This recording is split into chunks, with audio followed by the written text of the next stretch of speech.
Well, greetings everyone. It's me, Robert Phoenix, and I've got my earbuds on, and they feel weird. Hold on.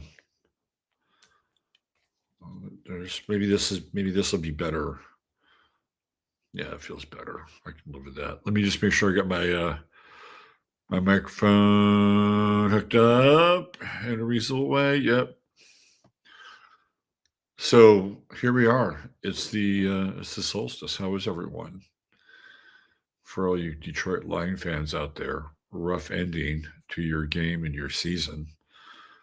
As I was just watching the end of one of the final games on Sunday, and took me to a last minute bathroom break for the show. So thanks for your patience, and we'll hang out here for a little bit, see who else decides to come in and congregate. I've got a pretty packed show tonight, but I'm primarily focusing on two things. It's kind of like the theme here now on Sunday nights, right? We may get a little tangential, which happens from time to time.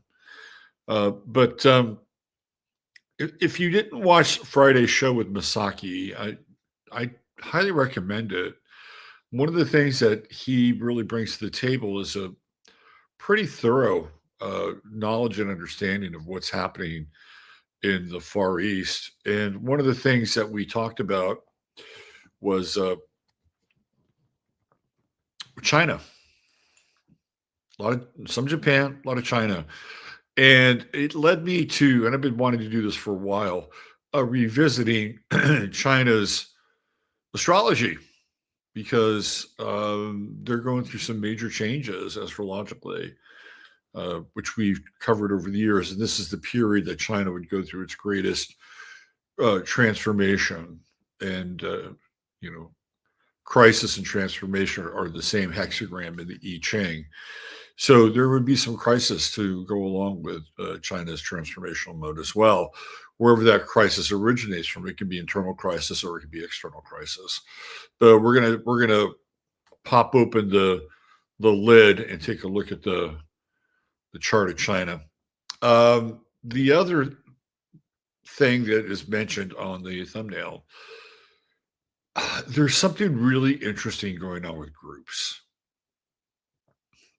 And there are two groups that come to mind that are probably more under the spotlight than any two groups or any other group out there or groups out there. One is TPUSA and the other is APAC. And both of them are under fire right now for a number of reasons. Um, APAC, because of its supposed political and economic hold over US politicians, which they vehemently deny, and TPUSA, which seems to be in a bit of chaos and disarray following the passing away of Charlie Kirk. And this is a major theme with groups in general and Pluto and Aquarius. Not only we're going to talk about it, but it took a little bit of digging for me. But I found the date that APAC was started. Of course, we don't have an exact time that the documents were notarized, but the history of APAC is both visible but also murky. There's individuals involved in one specific individual, which you'll take a look at tonight as we look at his chart. And then there's dates and affiliations and name changes, and at one point, APAC goes by a completely different name, and it is based out of New York, and it's more of kind of like a PR firm. I don't know if you guys watch Mad Men very much, but there was an episode of Mad Men where Israel hires Don Draper's ad agency, and it comes through the daughter of this guy who has a furniture a department store. So there's this weird sort of, I think it's two accounts. I'm sort of blending both of these sort of narratives together. One is the daughter of a department store uh, executive, owner, founder, right? That Don Draper has an affair with, and she's Jewish. And at the same time, he also, or they, at Sterling Cooper, have Israel as a client to do advertising. Now, advertising is a little bit different than public relations, but they're sort of kissing cousins. It's a very interesting couple of series or a couple of shows of Mad Men, and I've long been under the sort of impression that the man who is Don Draper, I think, what's his name, plays Dick. Is it Dick Weber, or his name is Dick something? I forget his last name. Um, but John Hamm takes the identity of another man who goes by the name of Don Draper. And I've always felt as if the Don Draper character was Jewish. And the name Draper does have some Jewish connotations. And one of the reasons why is because during that episode of, I think it's a couple of episodes strung back to back on Mad Men, when like you can see John Hamm's character Don Draper reading a copy of Exodus. He has this affair with this Jewish woman. So it's not like, I mean, he wants to have an affair with her. He's not there to get, cultural studies tutoring from her, but he does ask her about Israel. He asks her about being a Jew and trying to so it's almost as if he's trying to kind of get in touch with the roots in some ways of the psyche or the spirit of the man whose identity he stole. And what's interesting is that how Don Draper, again played by John Hamm, how he meets Roger Sterling is in a place where he sells his wife, meaning Roger Sterling's wife, a mink stole. And the mink business was dominated by Jewish merchants, mostly Jewish merchants and traders, some traders, but mostly they were dealing with the hunter traders who would provide them with the stoles. So it's even when he comes onto the scene as Don Draper, he is in that world. He's in that world that had been occupied by Jewish merchants. And back in the day, I was very into Mad Men as it was kind of unspooling. I did a lot of astrological stuff on Mad Men, which was a trip. And to the point where I even got a glimpse of Don Draper's license during the show, and he's a Gemini. And somebody else pointed it out to me one time, and I thought that's pretty good sleuthing on their part because they were able to pay attention. So even the creator of the show, Matthew, what's his name, kind of understood astrology, right? That little attention to detail where Don Draper was a Gemini. It's like, oh yeah, he's got two identities. And one of these identities, I do believe, the one that he absconds with in North Korea, just so he could have a. If you haven't seen Mad Men, I'm not blowing anything for you here. But what happens is that at the beginning of the series, uh, John Hamm's character, I think it's Dick Weber. I think that's his name. It's Dick something. I know there's Dick Weber the bowler too. But anyway, uh, he is in a like kind of a foxhole outpost situation in Korea with one other guy. And that guy is like going to leave, and John Hamm's character is going to take over his spot and be like a, sort of a scout, with a walkie-talkie, kind of watching over things. Anyway, they get hit with a mortar shell, and the guy who was there with him becomes unrecognizable, right? Because of whatever happens to his face. And maybe back in the day, they weren't all that forensically sophisticated. So what he does is he changes dog tags because he wanted to escape the life that he had been living. And the life he'd been living was a very painful and traumatic life where he grew up in a brothel, and his stepmother was a whore, and his father, I think, dies fairly early. And it's just a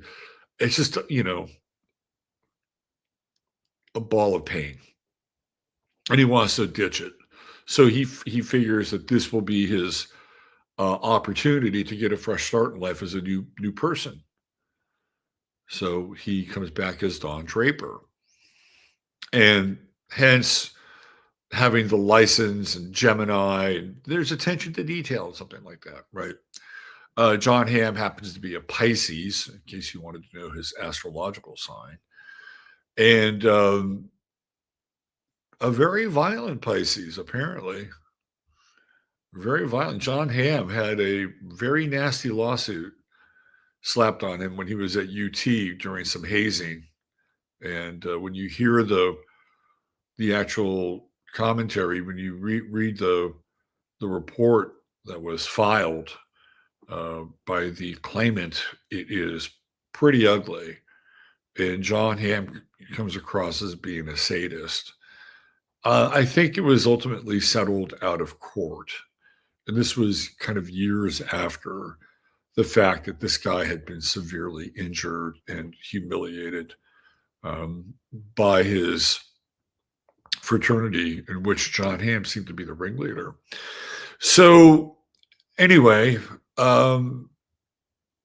this just all goes back to that one series of episodes where Israel was very busy trying to build its public relations image through PR and advertising. And up until 1963, which is a very important year. Why is 1963 an important year? It's because that's the year John Kennedy's killed.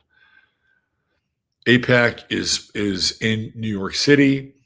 At that time, they're a nonprofit, right? And that changes, and they incorporate. Now, what they say in their papers of incorporation, which I have here, by the way, which we'll look at, that their goal is to not create or incentivize profit. And I don't know how you would legislate that in a court of law. Well, let's look at how much money you took in versus how much you spent. Oh, it looks like you're now. They probably have had other filings since then, but this is the filing we're using for the day that APAC became APAC. And when you look at the APAC chart, you will be perhaps a little shocked and surprised, but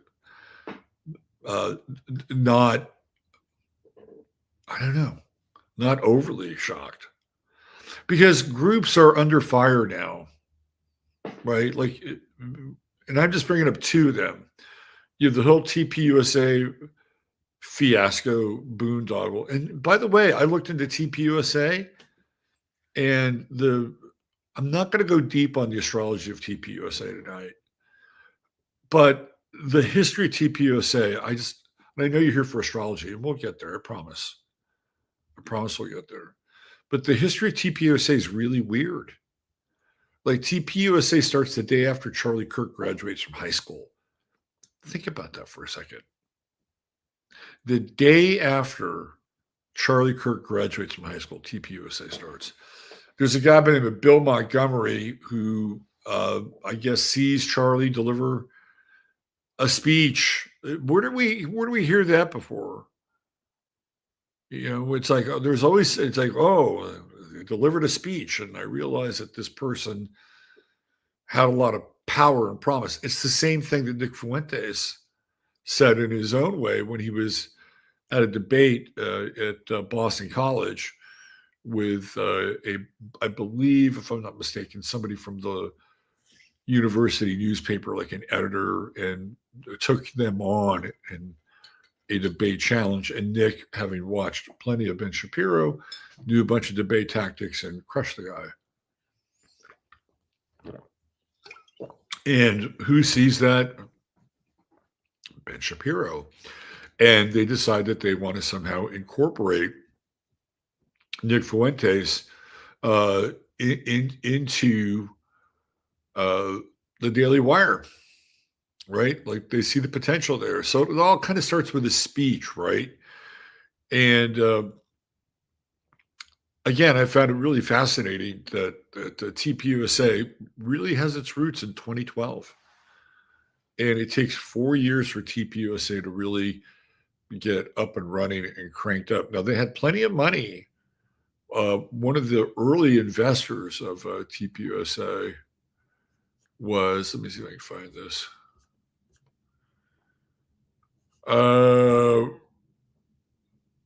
Yeah, so in May 2012, 18-year-old Charlie Kirk gave a speech at Benedictine University's Youth Government Day.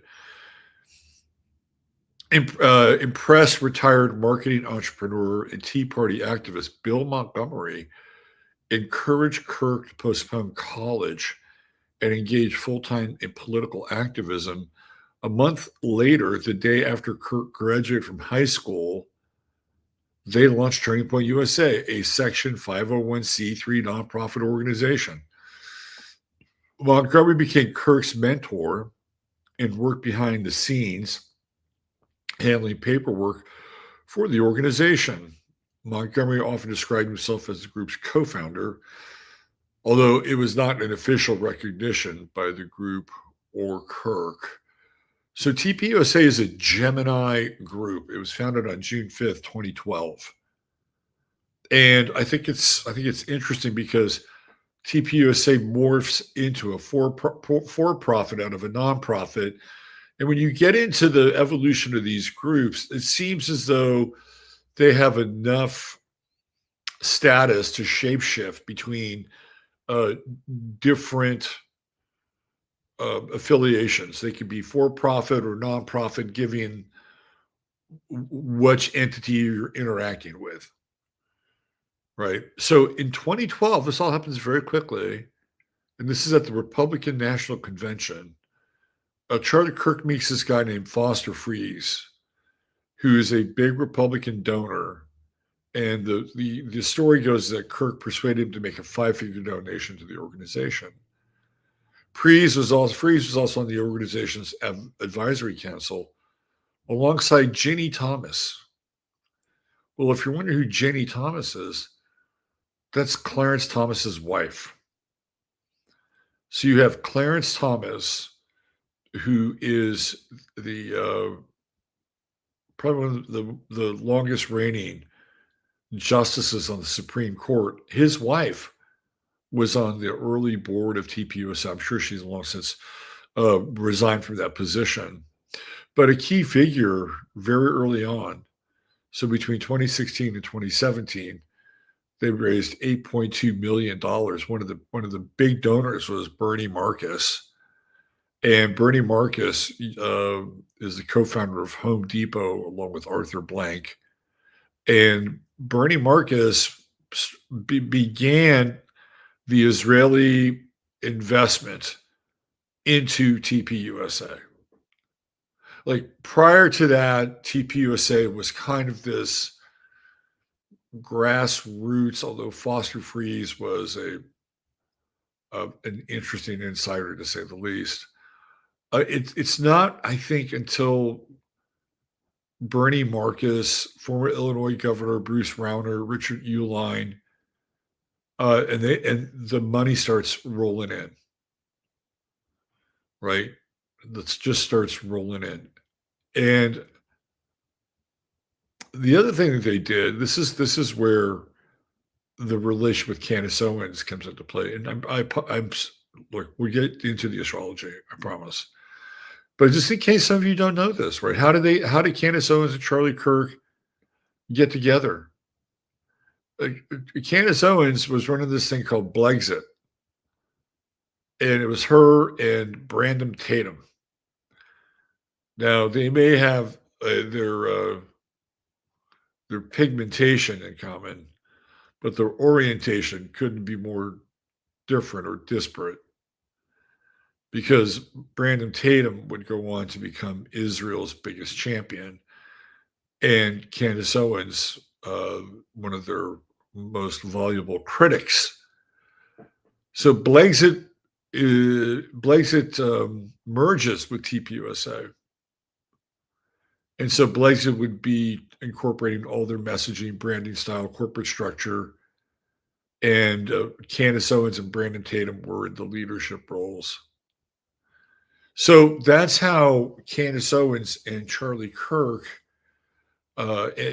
joined forces. It's when Blexit is subsumed into TPUSA. So Pluto and Aquarius, we're going to get into China. So here's how we're going to roll tonight. Pluto and Aquarius, then I'm just going to talk a bit about it. Then we're going to look at China and China's chart. Then we're going to go flip back and go backwards into time and look at the founder of APAC and also APAC's chart. We'll look at that tonight. We'll throw in a little chart of the moment, which of course is the solstice season. And by that time, we should be out of here. And I would say for you people in the East Coast, you should be warm and snug as a bug by 10:30 your time. So we'll try to keep this at a robust and rollicking 2 hours, a 2-hour show. All right. So before we get into China, there's a few things that I do want to share with you before we go there. Of course, one of them is our good friends at Silver Botanicals. And let me, do I have it up here? Let me just see. I usually keep it up on my, right there. There we go. I usually keep it up on my, the top of my computer screen. So it's a bookmark, I guess. Officially, it's an open tab. All right, so let me go there. And here we go. This is the gift from the Magi bundle. Now, I don't think it's going to get there on Christmas. I think you might have missed the Christmas window. However, if you wanted to roll up your sleeves and contact Dean and Ray and see if they'll do a priority ship for you tomorrow, I'm sure they'd be willing to do that.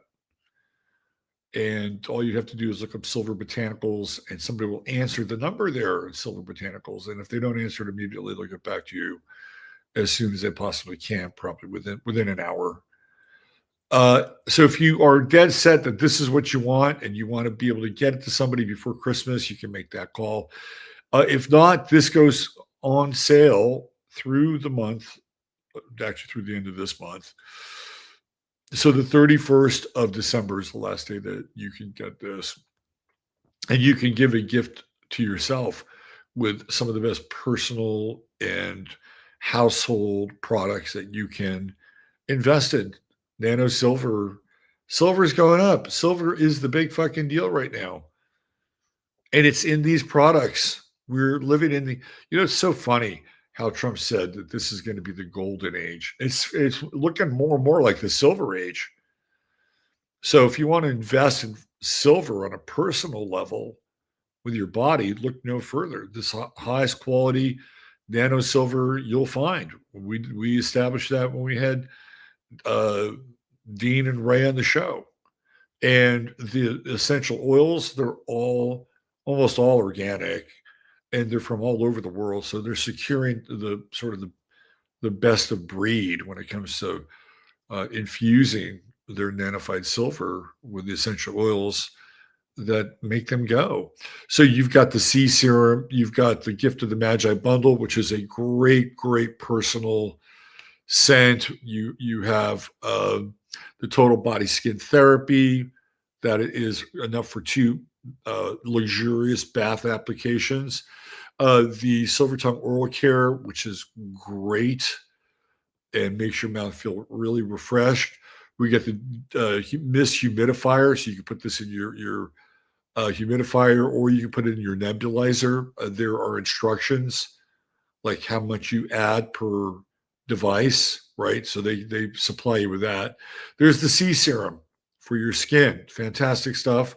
We also have the Silver Shield deodorant. This time it's in a spray bottle. We have the Silver Shield sanitizer, which is always good to have if you're in a public place. This is not Purell. This is nanified silver, which leaves a protective coating, a protective shield over the surfaces that you apply it to. So lots of goodies there. You get a $20 discount, and you get free shipping. If you want to go and just get a single item, type in Astro Weather. You get 10% off anything you get at our good friends from Silver Botanicals. Okay, so I have one other announcement here, and we'll get into things. And this has to do with me, yours truly, Robert Phoenix. And my new website is up. Let me just show you here. There we go. The new website is up, and I'll give you guys a visual, which is right here. What do we got here? Right here. Okay. So let me just see if you guys can see this. Yep. All right. So that's a little bit older than I'm a little bit older now than I was then, but I thought it would be a good picture to have on here. Also, I've got a little video for folks if you want to. This is what they call it, a VSL. And it's just got way better organization, just navigation. It's much cleaner, right? It's like a really, we got some pictures here. We got a little gallery going on. That's me and Ricky Williams. I'll put some other photos up there as well. Me with Jay Widener and some other folks. But the most important thing that you can avail yourself of right now is a reading special that I have. And it's right here with the transits, the transit update, right? So the transit update is right there. And for a limited time only, this transit update is $155 right there.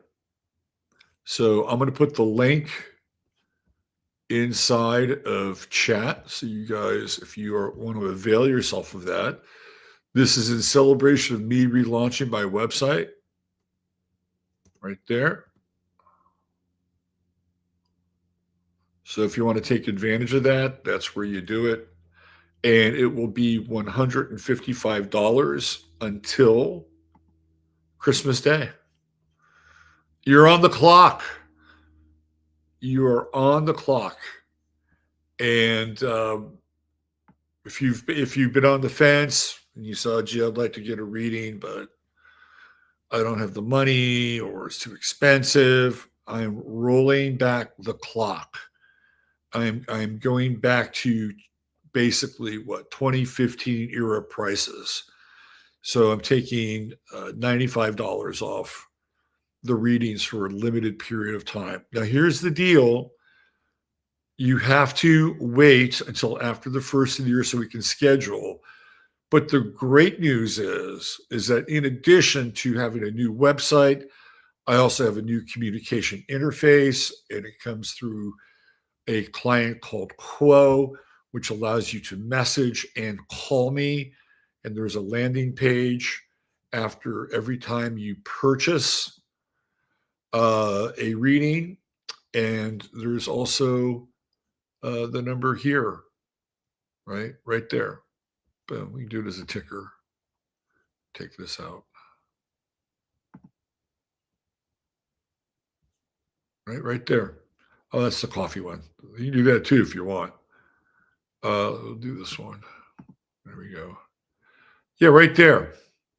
So what it does, it goes into a centralized communication hub. I can see who's called or who's texted me, and the system was broken, and I'm still trying to repair some of the things that have gone wrong with that broken system. But this is perfect now. So every time you purchase a reading, you get redirected to a landing page with this number, which you can call or text. And I have an entire third-party interface that's ready and waiting for your call. And I can reach you, get back and set it all up. Okay, so there you go. That's the big announcement. It's the new website. And one of the things that I'm working on is I'm trying to redo my community offering to you people and create something of real value that is very robust. And my plan for 2026 is to create more of a dynamic online community. And there's a platform that I'm looking at, and there are a couple people that I've asked to curate some pages. Okay. And I got somebody who's willing to, handle the homesteading and pioneer and kind of ag page, and it'll be a message board and be dedicated to that. Okay. I'm also looking for some other people. I'm looking for somebody who is hot and horny about alternative health. If you want to take that on and we vibe and you want to run an alternative health page on this new community platform that I'm repurposing, and let me know. You can do it through that number, by the way. It's right there. It's just, you can contact me there and say, hey, Robert, I'm really interested in being, a curator, and I'm looking for somebody who's just lives, eats, and sleeps alternative health. That's their gospel. There's no pay involved, but it's your domain.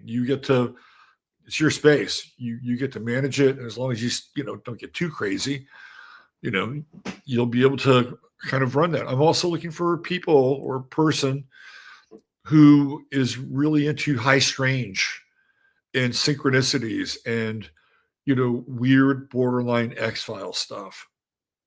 And if you want to hold that down, get in touch with me. Right? So there's a few other. So this is going to be the beginning of a place where you can go to connect with other people, specifically topically oriented. All right, there we go. Did I get your attention? I hope I did. This has been an interesting process astrologically. I just got to tell you, man, I've been going through the ringer astrologically. We can bring some astrology into it. So I've had Saturn and Neptune opposing my sun really since right around the eclipse. And as many of you know, my health has been not the greatest over the course of the last few months. And for many of you who have been patient in terms of me getting back to you, I thank you for that. But that Saturn Neptune opposition is just really just got me to think about my life, my purpose, my mortality in a lot of ways. And, most of my sort of generative force has been focused around, I would say, being a bit rebellious, not being afraid to speak my mind.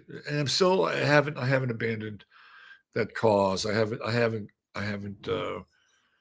surrendered that hill. But I was getting to this point because I was also having Saturn and Neptune squaring my natal Mars. And it was getting to this point where I was getting into these pissy matches with people where it was like, fuck you. I'm gonna tell you what I really think, which a Saturn Mars square would have you do, right? You're not there's not gonna be a lot of patience with a Saturn Mars square. But you throw Neptune into the mix, and it's like there's not the desired outcome. So I have taken a huge hiatus from social media, well, not mostly Twitter.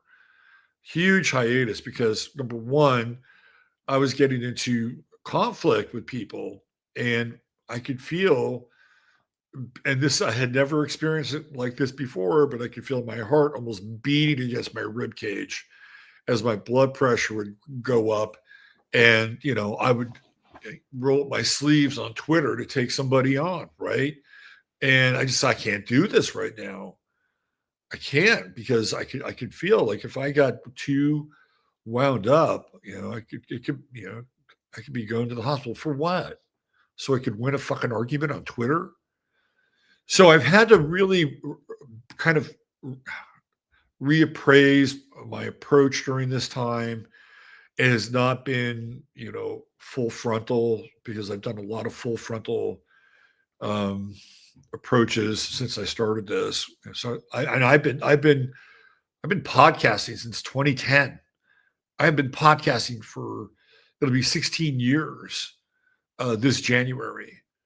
So I've been doing this a long time, right? And you could say that I was a really early adopter to the whole podcast medium. I got to YouTube a little late, although my podcasts were on YouTube. They were just in audio form. The video came later. So it was a bit of a little bit, I wouldn't say I was an early adopter, but I also wouldn't say I was late to the game. I started to come on just as kind of OBS was making its debut, right? But I've always, pushed the envelope as far as for me, right?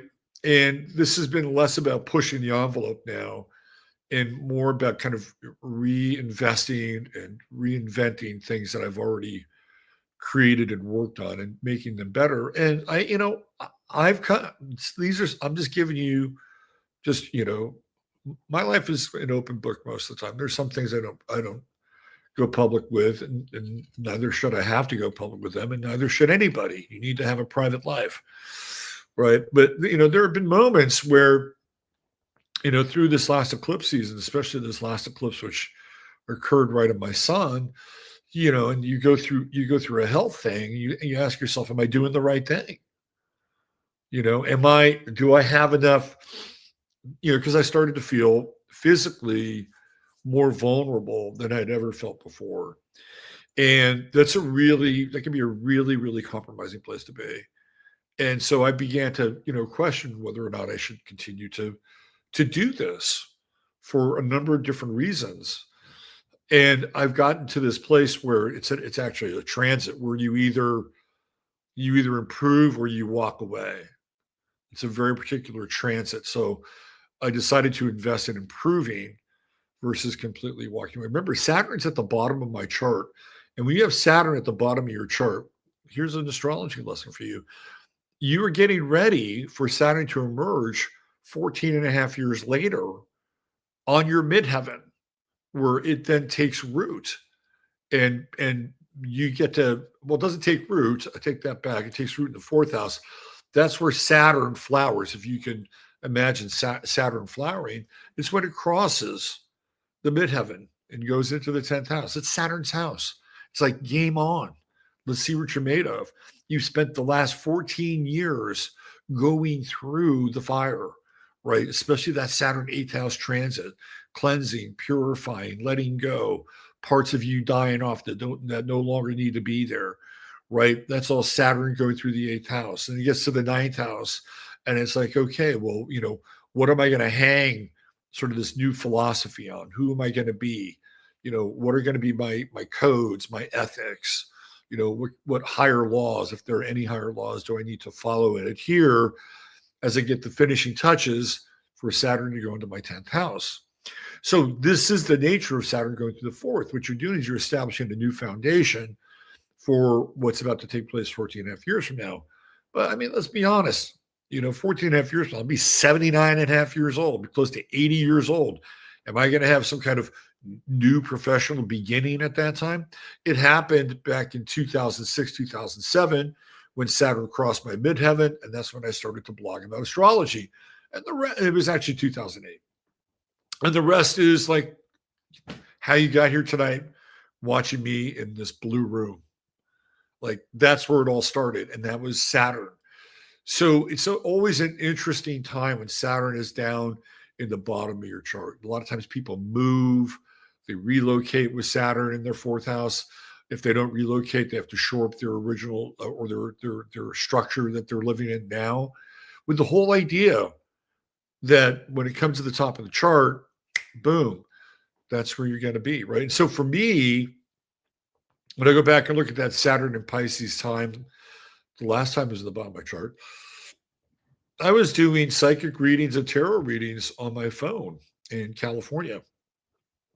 And then 14 and a half years later, it manifests into a full-blown astrological blog. So the roots are being tended to, right? The seeds are being planted, the roots are being tended to back in 1995, 1996, right around there. So if you've got Saturn going through your 4th house and you're a reasonable age, let's say you're 40, 14 and a half years from now, you'll be 55. You're still in the game. Hell, even if you're 50 and you've got Saturn going through your 4th house, Saturn hitting your midheaven at 65, if you take care of yourself, it could be really good, right? You could be like a super late bloomer, and the fulfillment of your life's work and destiny comes to you later on. So there's always that to think about as well, right? So anyway, I came to this conclusion that I've either got to improve, rebuild, revamp, or just walk away. So after months of sort of wrestling with this and working with a web developer, we're not quite done yet because we have more to do. I decided to reinvest in the future. And I hope you stay with me, and I hope we grow together as a result of this, and that the next 14 years will bring our bond and our community closer together. And that's something that's going to be part of the 2.0 here on the website. Okay. Thanks for hearing me out with that. Let's get into China. China is a fascinating place, a country that is in many ways contradictory in nature. It may be the most contradictory country on the face of the earth. It's capitalist, but it's not capitalist, right? It's peace-loving and always seeks to have treaties with others, but underneath it feels like the seething forces of global domination are kind of running through the zeitgeist of China, right? It's technological, but it's not always inventive.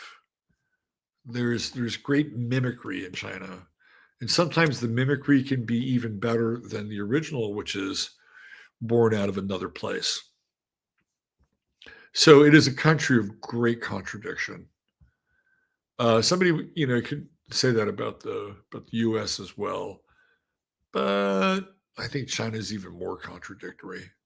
So why don't we take a look at its chart, and we'll bring it up here because we talked about this on Friday's show, and I said I would follow up.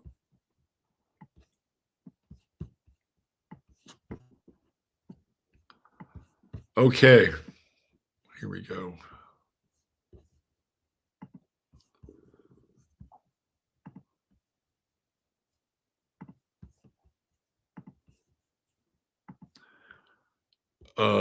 And we'll make this a little bit bigger for everybody to see. I'll just shrink me. There we go. All right, China. It reminds me of this song by this group called the Red Rockers, and it's called China. Do you guys remember that? Early 80s?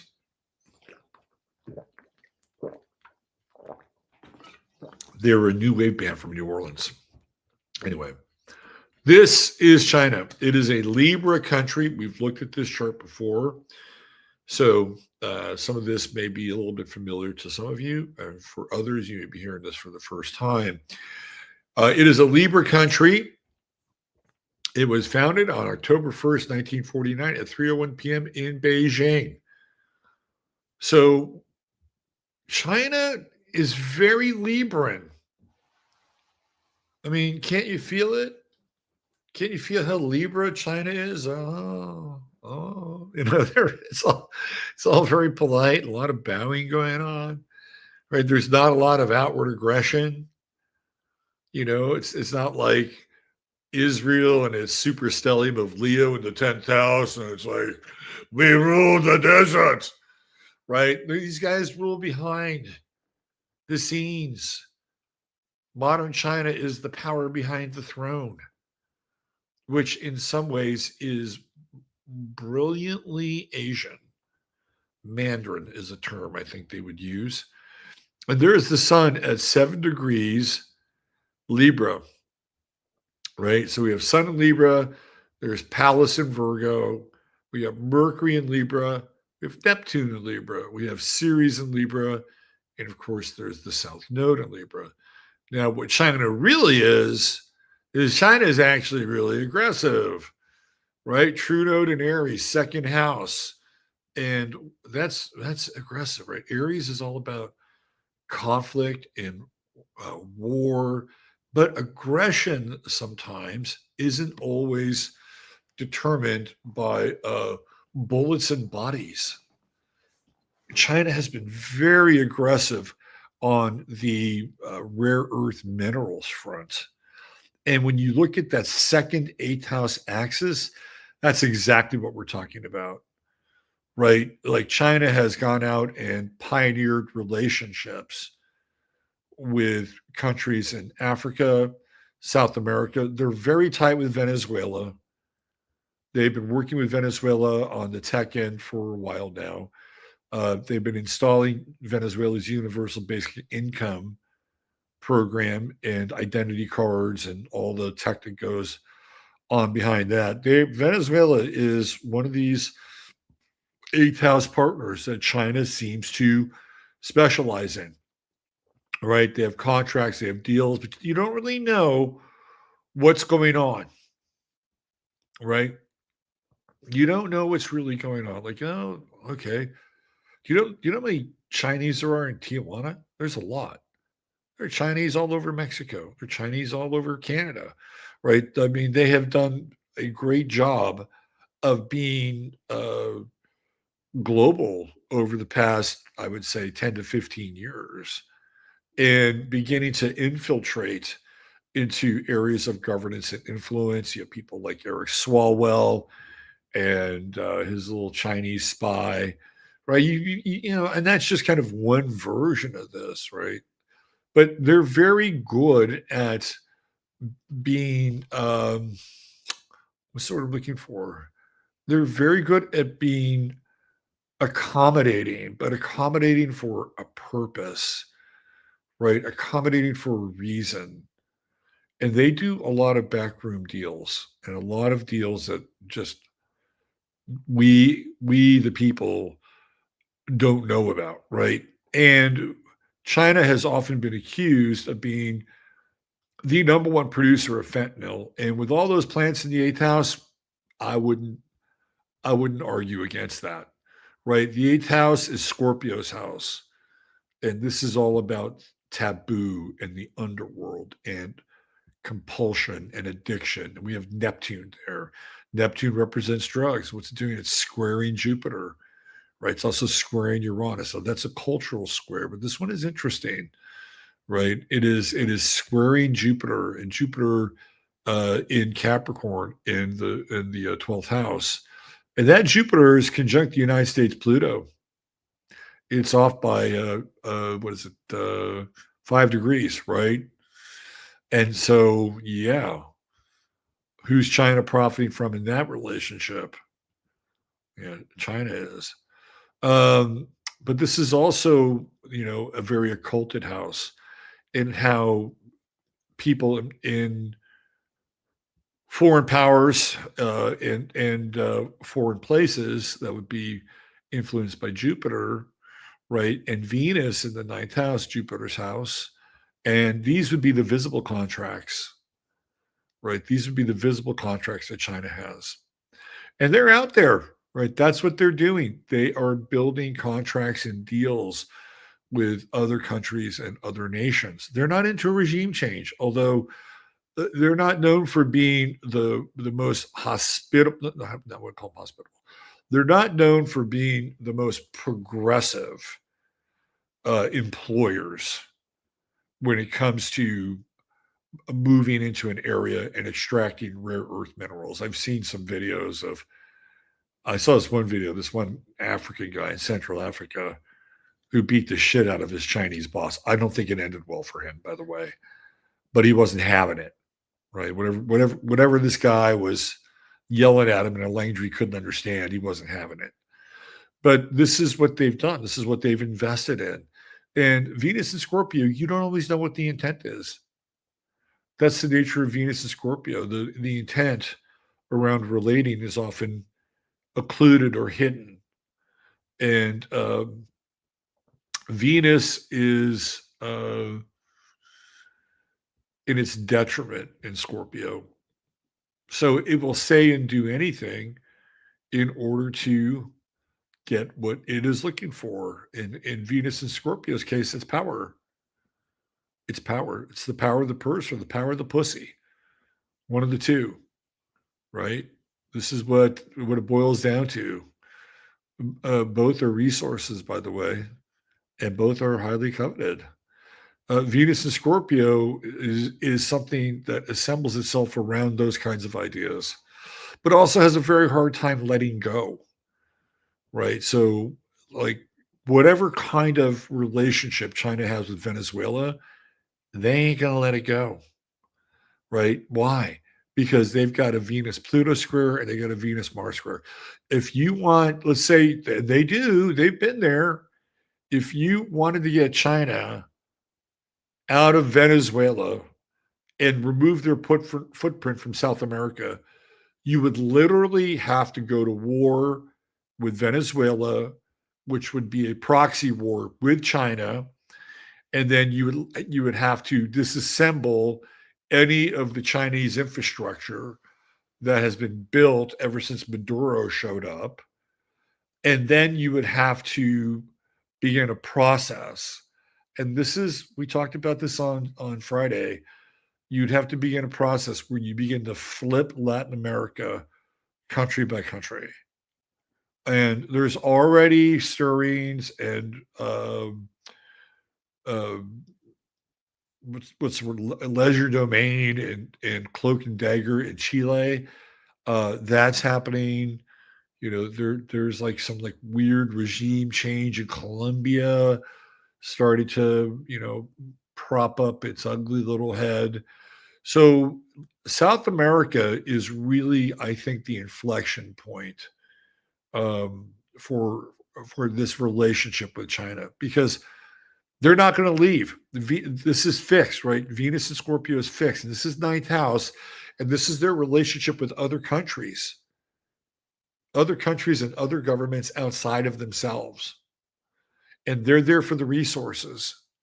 Right? There's that Venus Jupiter sextile. They are there to get to the highest level of power that they possibly can, not flip the government, but somehow enrich the rulers of the government while they themselves avail themselves of whatever riches that they can extract from the land. Now, you also have to take into account that China has Belt and Road, which they've been trying to put together for the last 10 years. And Belt and Road is essentially China linking up with every single major city and port and running them the world over, whether it's through trains from station to station or port to port or port to station. Like China has been working on this Belt and Road for a very long time. And Venezuela is a key part of their Belt and Road strategy, right? It's a very, very key part of their Belt and Road strategy. So they're not going to let it go. They will fight to the death. Venus Pluto square, Venus Mars square.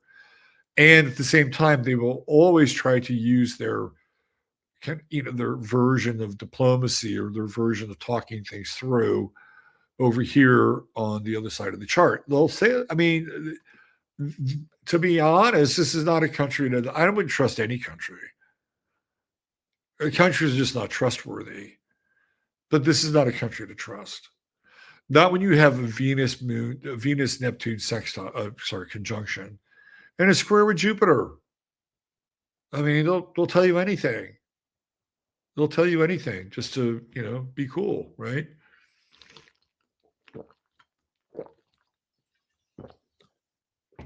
So, what's also interesting about China is almost all their planets are above the horizon, right? We only have the moon and Uranus below the horizon.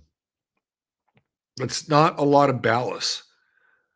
And Uranus is currently going through China's fourth house. So China itself is going through a bit of a revolutionary period internally, and there's a lot of very disruptive energy. However, once Uranus goes into Gemini fully and begins to trine China's ascendant and China's moon, this is a country that could really, really take off. Really take off. And so China has redone themselves at least 2 times since Mao took over. One was right after Mao's passing. Deng Xiaoping takes over and says, "Hey, we're going to trade with the West. We're still going to maintain our Maoist structure of controlling people, but we're going to incentivize the West to come here and start making investments in China," which is what they did. And then eventually they move out of that into an even more commodified version of this sort of hyper material Maoism, which every country in the world wanted to emulate for a very long period of time. Enough capitalism to just keep the savages at bay while maintaining enough top-down control so that the savages or the little people don't get to climb up the socioeconomic ladder. So China has kind of reinvented itself on a number of occasions, and yeah, you can see that in the chart, right? It's an Aquarius rising chart, and Pluto has been on China's ascendant for a while now. And one of the things that we've talked about over the last year or so is how drastically the population seems to have fallen off in China. And you can see this with Pluto right on the ascendant, right? Like it would be a thinning of the herd in some ways. And I've heard estimates that China is up to about 800 million people, or down to 800 million people if you wanted to use that billion mark as a benchmark. They're down from that, right? So they still have a lot of people, but not as many as they used to have. And I think Pluto plays a role in this, right? And then we can just go back and look at what happened with COVID. Like, what country do you think had the most deaths ultimately from whatever COVID was? I guarantee you it was China. And you can look up, and it may say something else on Grok or whatever, but the Chinese used COVID to eliminate a lot of undesirable people. They may have eliminated up to 200 million people if you wrap your head around that. They're not quite done transforming who they are. I also find it interesting that China seems to be linked to the moon a lot. Have you guys noticed that? It's like I keep reading stuff about China and the moon and this moon base on China. And it's like, is that true? Could China have actually gone to the moon? Some say, well, there's no such thing as space. The moon is fake. Like, okay, we'll put all that into account. But if we look at the chart, the moon is really important to China. Now, the moon is the family, and this is the chart of a non-traditional family. This is the chart of the state-sponsored family where you get to have two kids, and that's it. And you better hope that they were boys. And China's got a lot of young men, and not enough young women for the young men. So that's the moon as well, right? It's like an artificially determined family. It's not an organic family. It's not like moon in Taurus or moon in Cancer or, you know, moon in Leo, moon in Virgo. It's like moon in Aquarius. The families are going to be different. They're not going to be your average family. And Pluto is conjuncting China's moon. So I don't know. I just keep thinking about this moon thing and the relation with China and the moon in general. Now it's not quite full, but it's about a three-quarter. It's a three-quarters waxing gibbous, right? So that's where the moon is, and a moon in that position, the entity is gaining momentum, and gaining experience, and that's the position of the Chinese moon. I mean, that's what this chart is all about. And I feel like it's also hard with the moon on the ascendant. It's really hard to read China. You know what I mean? It's sort of like, well, yeah, Xi Jinping's in control, or we think he is, but I mean, I've read at times where Xi Jinping is dead. He goes missing in action for long periods of time. Right? It's just really hard to get a read on what's going on in China with the moon on the ascendant. Because also, in a lot of ways, with the moon, people can project their own meaning onto it, or they can project their own value system onto it. The moon is great for that, especially on the ascendant here. So for some people, they'll say, "Oh, well, China, yeah, they're great. They're great for the American economy. If you're working for Walmart, you're singing the praises of China and this Chinese moon or this Aquarian moon. But if you're not, you may be looking at China in a very, very different light. It can be deceptive. Their motives are not always clear to others, hence the sun in the eighth house. Um, with Pluto, I think ultimately they're going to have to, as it relates to the moon, right? Pluto is not something that expands. It's not like having Jupiter on the moon and expanding sort of the territory. But there was something about territory with Pluto conjuncting the moon and transforming other places or other potential areas to live in, right? And in some ways, even I would say violently taking over certain places, but only if push came to shove.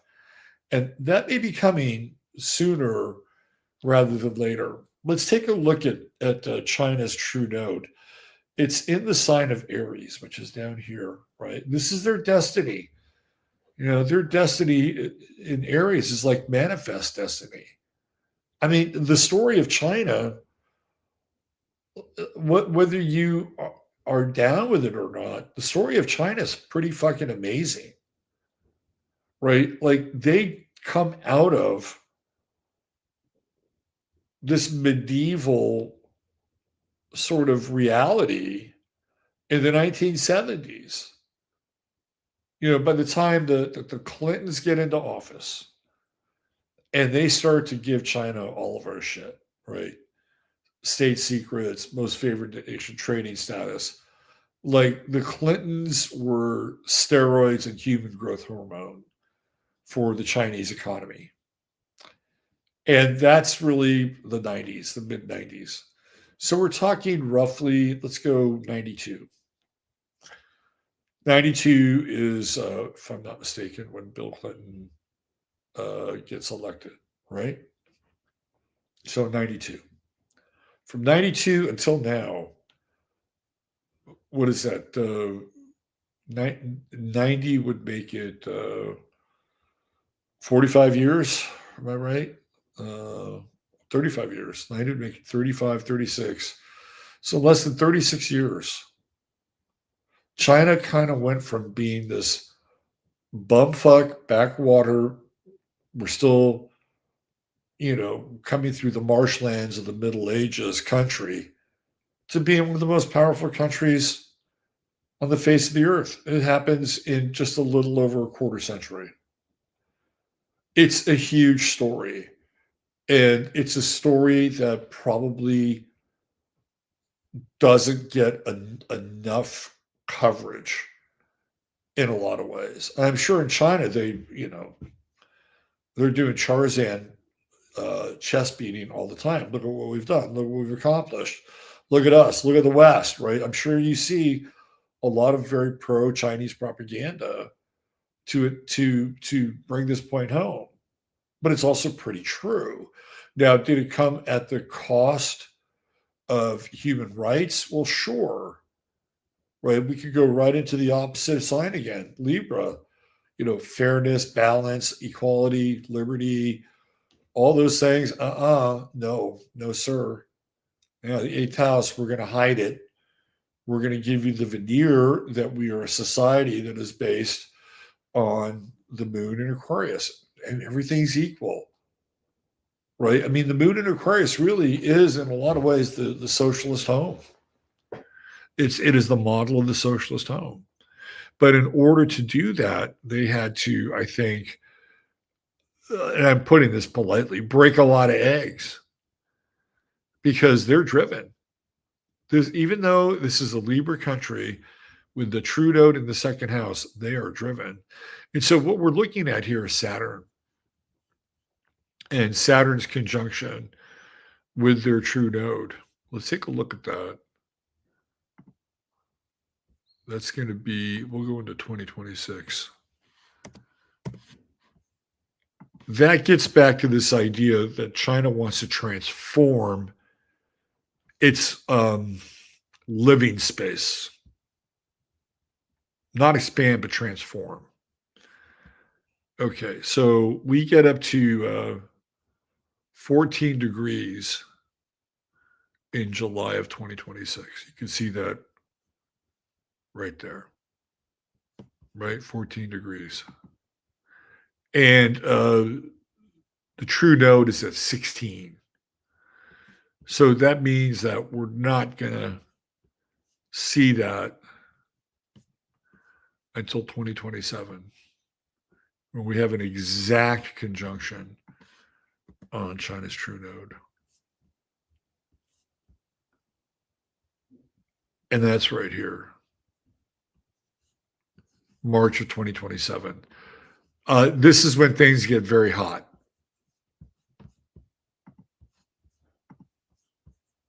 Right here, March of 2027. 14, we get close. You also have to take into account Saturn opposing, and that's getting close. Saturn opposing the Chinese sun. China has to be careful, though. China has to be very, very careful, because they could be well invested in overreach with Neptune opposing its sun. Like, they may think that they have the advantage, particularly at sea. They may be wrong, right? They could be completely wrong. But I do believe China's going to strike. And I think we'll see the first part of it in 2026, but it's really in 2027 when Saturn conjuncts their true node in Aries there. I think that's a big moment in time. So the last time Saturn was in Aries, conjuncting their sun, guess who's in office? It's the fucking Clintons. And that's when China goes through this major steroidal push. And it's the Clintons and it's Walmart and it is the globalists. We have NAFTA, and NAFTA affects, of course, the United States, Canada, and Mexico. But China is also in the NAFTA mix as well, right? It's all part of this globalization that's taking place at that time. That's the last time Saturn went in here. And so it'll be interesting to see if this is the peak of the beginning of that period, which really starts in the Clinton era. I guarantee you that, right? It's like the latter part of the Clinton era. Saturn Aries around 1998, 97, 98, right around there. And China's really taken off. So does that mean that this cycle is winding down? Or do they need to have another expansion cycle as a result of Saturn conjuncting their true node? Now, normally you wouldn't think of Saturn as being expansive. But in this case, with Aries pressing forward, right? Aries is all about manifest destiny. And everything that happened in the United States post Jamestown and the eventual march westward, that happened with China and Beijing starting post Mao and really in the 90s, right? We really see that, these wagon trains with turbochargers, to use that strange metaphor about manifest destiny in China. Now, Neptune is also going through China's second house, and I do think that they're going to have some financial issues, and that they're going to have some kind of equation where whatever it is that they're doing, or whatever kind of territory that they're going to occupy, that ultimately it helps them solidify their financial base. I'm not a huge fan of Neptune going through their second house. And as it relates to them having all of the U.S. Treasury bonds and selling them off, that's not good for us either. And I think Misaki said they've sold off half already. And they're the ones that, when we borrowed that money in 2009 to pay off the housing crisis, so we'd stay in the black to keep the government running, it was China. China lent us the money, right? They were the big creditor, and as a result of that, I think China, again, second house, eighth house, they got some deals, they got some land, and I think they're one of the largest property owners in this country. Although you'll find a lot of shell corporations that will be representing Chinese holdings. And their part of fortune is in Taurus, so they need. It's right at the end, right? It's almost conjunct Algol. So they need new land. They need resources. They need territory. And can they find it in their own rather large provinces? I sincerely doubt it. So that's why there's this. I think there's going to be a push, and I do think it's going to be a military push, and that's going to happen right around. I don't even need these. Why do I have these in? That's interesting. Although I was in my head, I was really in my head when I had those things in there. Now I'm less in my head. It's like, who the fuck am I talking? Who's talking to me? You talking to me? You talking to me? You must be talking to me. I'm the only one here. Who are you talking to me? Who are you talking to? Yeah, I think these people. I think Masaki was right. I think they will at a certain point resort to aggression, and I think that is in 2027, and we'll see a hint of that this year.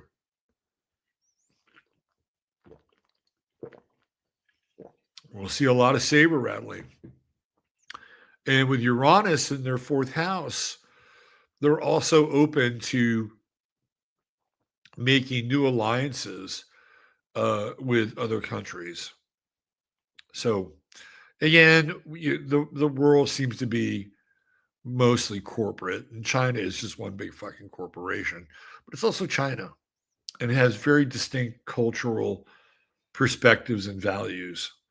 Uh, yeah, Pluto on the moon. I just keep thinking of the moon. I keep thinking of the physical moon, and a lot of people say, "Well, that's just a projection," or that's just fake or whatever. Well, I mean, what if they're there? What if they're there and they're mining shit on the moon? I mean, it's quite. I mean, when I look at Pluto on the moon, I kind of look at it and go, man, there's something going on with the moon here that we don't know about, right? I mean, literally, Pluto is occulting the moon. I mean, again, it's going to transform uh, sort of the living condition, and we've seen that. Like I said earlier, we saw that with COVID. COVID came in, Pluto at 27, 28, 29, conjuncting the Capricorn ascendant. Did a number on China, did a number on the population. Um, Pluto is in the back end of this yod, by the way. So we have Uranus down here in the fifth house. I think this is like youth culture, right? It's like, what are the Chinese going to do with their youth? And if the Chinese are investing in AI and robotics, which they are, we know they are because we're in a space race now, or with um, cybernetics. What are the Chinese going to do with their youth? You think that we have an issue with unemployment and the jobs that people are going to be doing? The Chinese have it way worse than we do because they've got more. And if their AI and their robotics, and it's on the record that their AI is supposedly better than ours, then they've got even more issues to deal with their population. And it feels like that's Uranus. Like where are they going to slot in the youth with the sixth house and finding something meaningful, some kind of meaningful, like up to now, technological work, the sciences, they've all been, hey, send your kids overseas, Venus in the ninth house to American colleges, bring them back home where they can maximize their profits, their monies, et cetera, et cetera, et cetera. But even those well-off students are going to run into the great wall of technology, just like everybody else is going to. So this is a really interesting um, aspect that they're going to have to face. I could see, and they already do this by having thousands and thousands of students in American university systems and in Europe. But I could see the Chinese outsourcing their youth to countries that are not as technologically advanced, meaning they don't have the AI, they don't have the. I could see that. I could totally see this happening. Now, they're going to be very confident starting next year. Like this is the impetus for them to sort of feel the roads. They're going to have Jupiter conjuncting Mars, conjuncting Pluto, trining their true node, all starting next year. Right? You want to look at the dates on that? More than happy to provide them. We are a full service astrological podcast here. Okay, so if we go into 2026, we're going to see Jupiter make that ingress into Leo.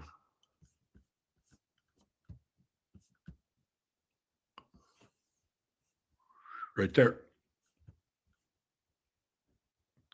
The 1st of July, Jupiter goes into Leo. There you go, right there. And as a result of that, it will rapidly begin to conjunct and trine within China's chart. Jupiter gets all the way up to 27 degrees. It almost goes all the way through the freaking sign. So for 6 months, Jupiter does this, right? It accelerates for 6 months. Then it goes into a retrograde phase, and then it rapidly accelerates back, and you get a year's worth of Jupiter, right? 27 degrees is pretty high.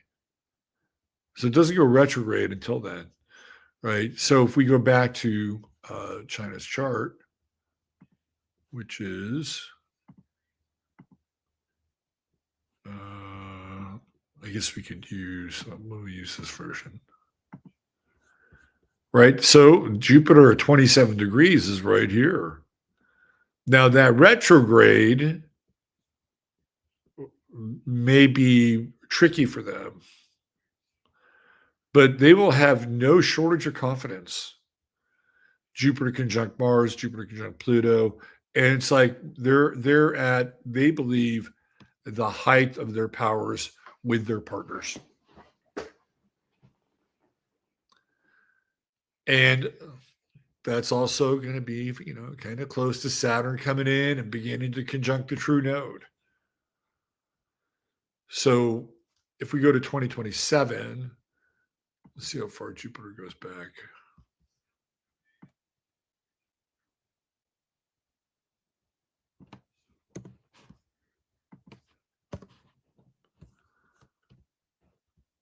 Okay, so 2027,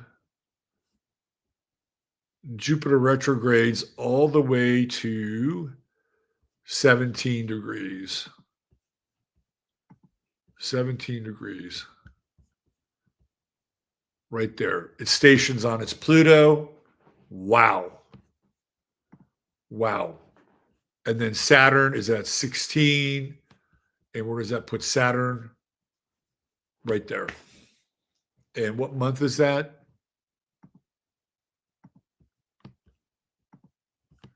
April. April. There it is. There's the station. Right. And right next door, there's Saturn. Boom. 17 station. We got 16, which is the true node, 17. Look at that. They're even going through their Mars return. Boy, they're feeling their oats. They are definitely feeling their oats at this time. Yep.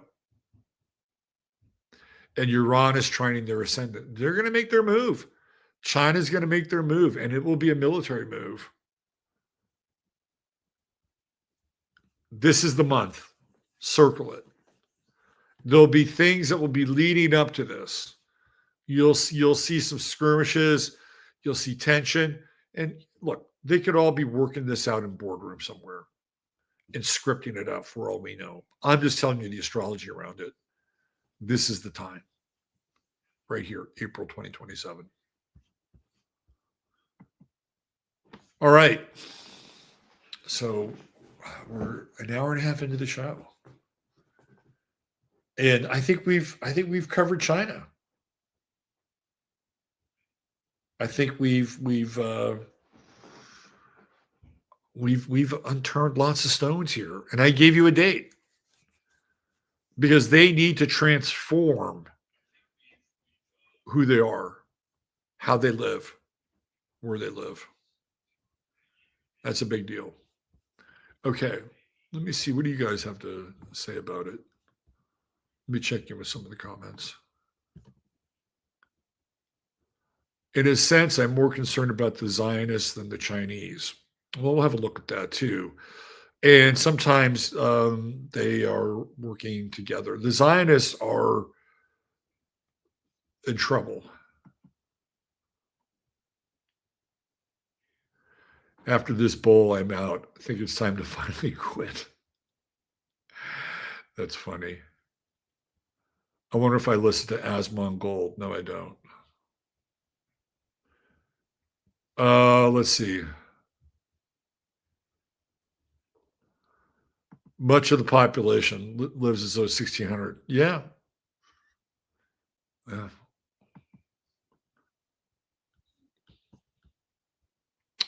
Let's see what else do we have. I've got Jupiter and Leo along with the sun. Yeah, Peter. Peter's a performer. Let's see. We could talk about why don't we get into maybe I should consider calls. Let's see. We do calls around here.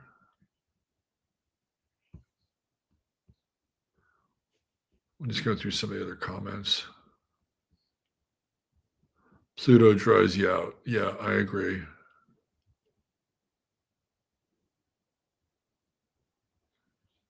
Okay, let's see. Anything else? We talk in chat. Okay. Why don't we talk about, why don't we get into, should we do a little True Hemp Science?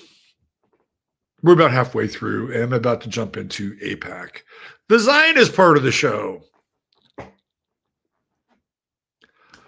So True Hemp Science is the other sponsor of the show. Besides me, Robert Phoenix. And True Hemp Science, oh my God, the website is looking great over at THS. Let's just go over there right now. I think Chris still has his sale going on. Let's check back. Here we go. Shop now. Look at that. First time customer received 20% off. It's a great deal. And he has this one product that he had shop all products. What was it? I think it's the edibles. Yeah, he has a sale on the Starlight gummies. The Moonlight gummies right here. He's got a sale on those, and then of course the Starlight gummies are 20. These gummies are incredible. They're your friends. And if you sign in and you get $10 off your first order, 20%. I guess that's 20%. You type in 15MINS and you will also get goodies. You get a goodie bag on top of everything. So it's the holidays, and I think Chris can still get you out some goodies before the end of the year. TrueHempScience.com. Some of the best CBD you'll find on the internet. Hands down, bar none. Okay, let's talk about APAC. Because I've been really thinking a lot about groups and how groups are getting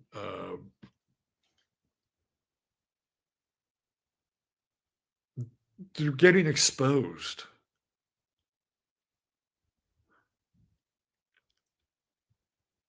APAC is right at the top of the list. TPUSA is not far behind, neck and neck. In fact, TPUSA may be getting exposed more than APAC. But there's other groups as well.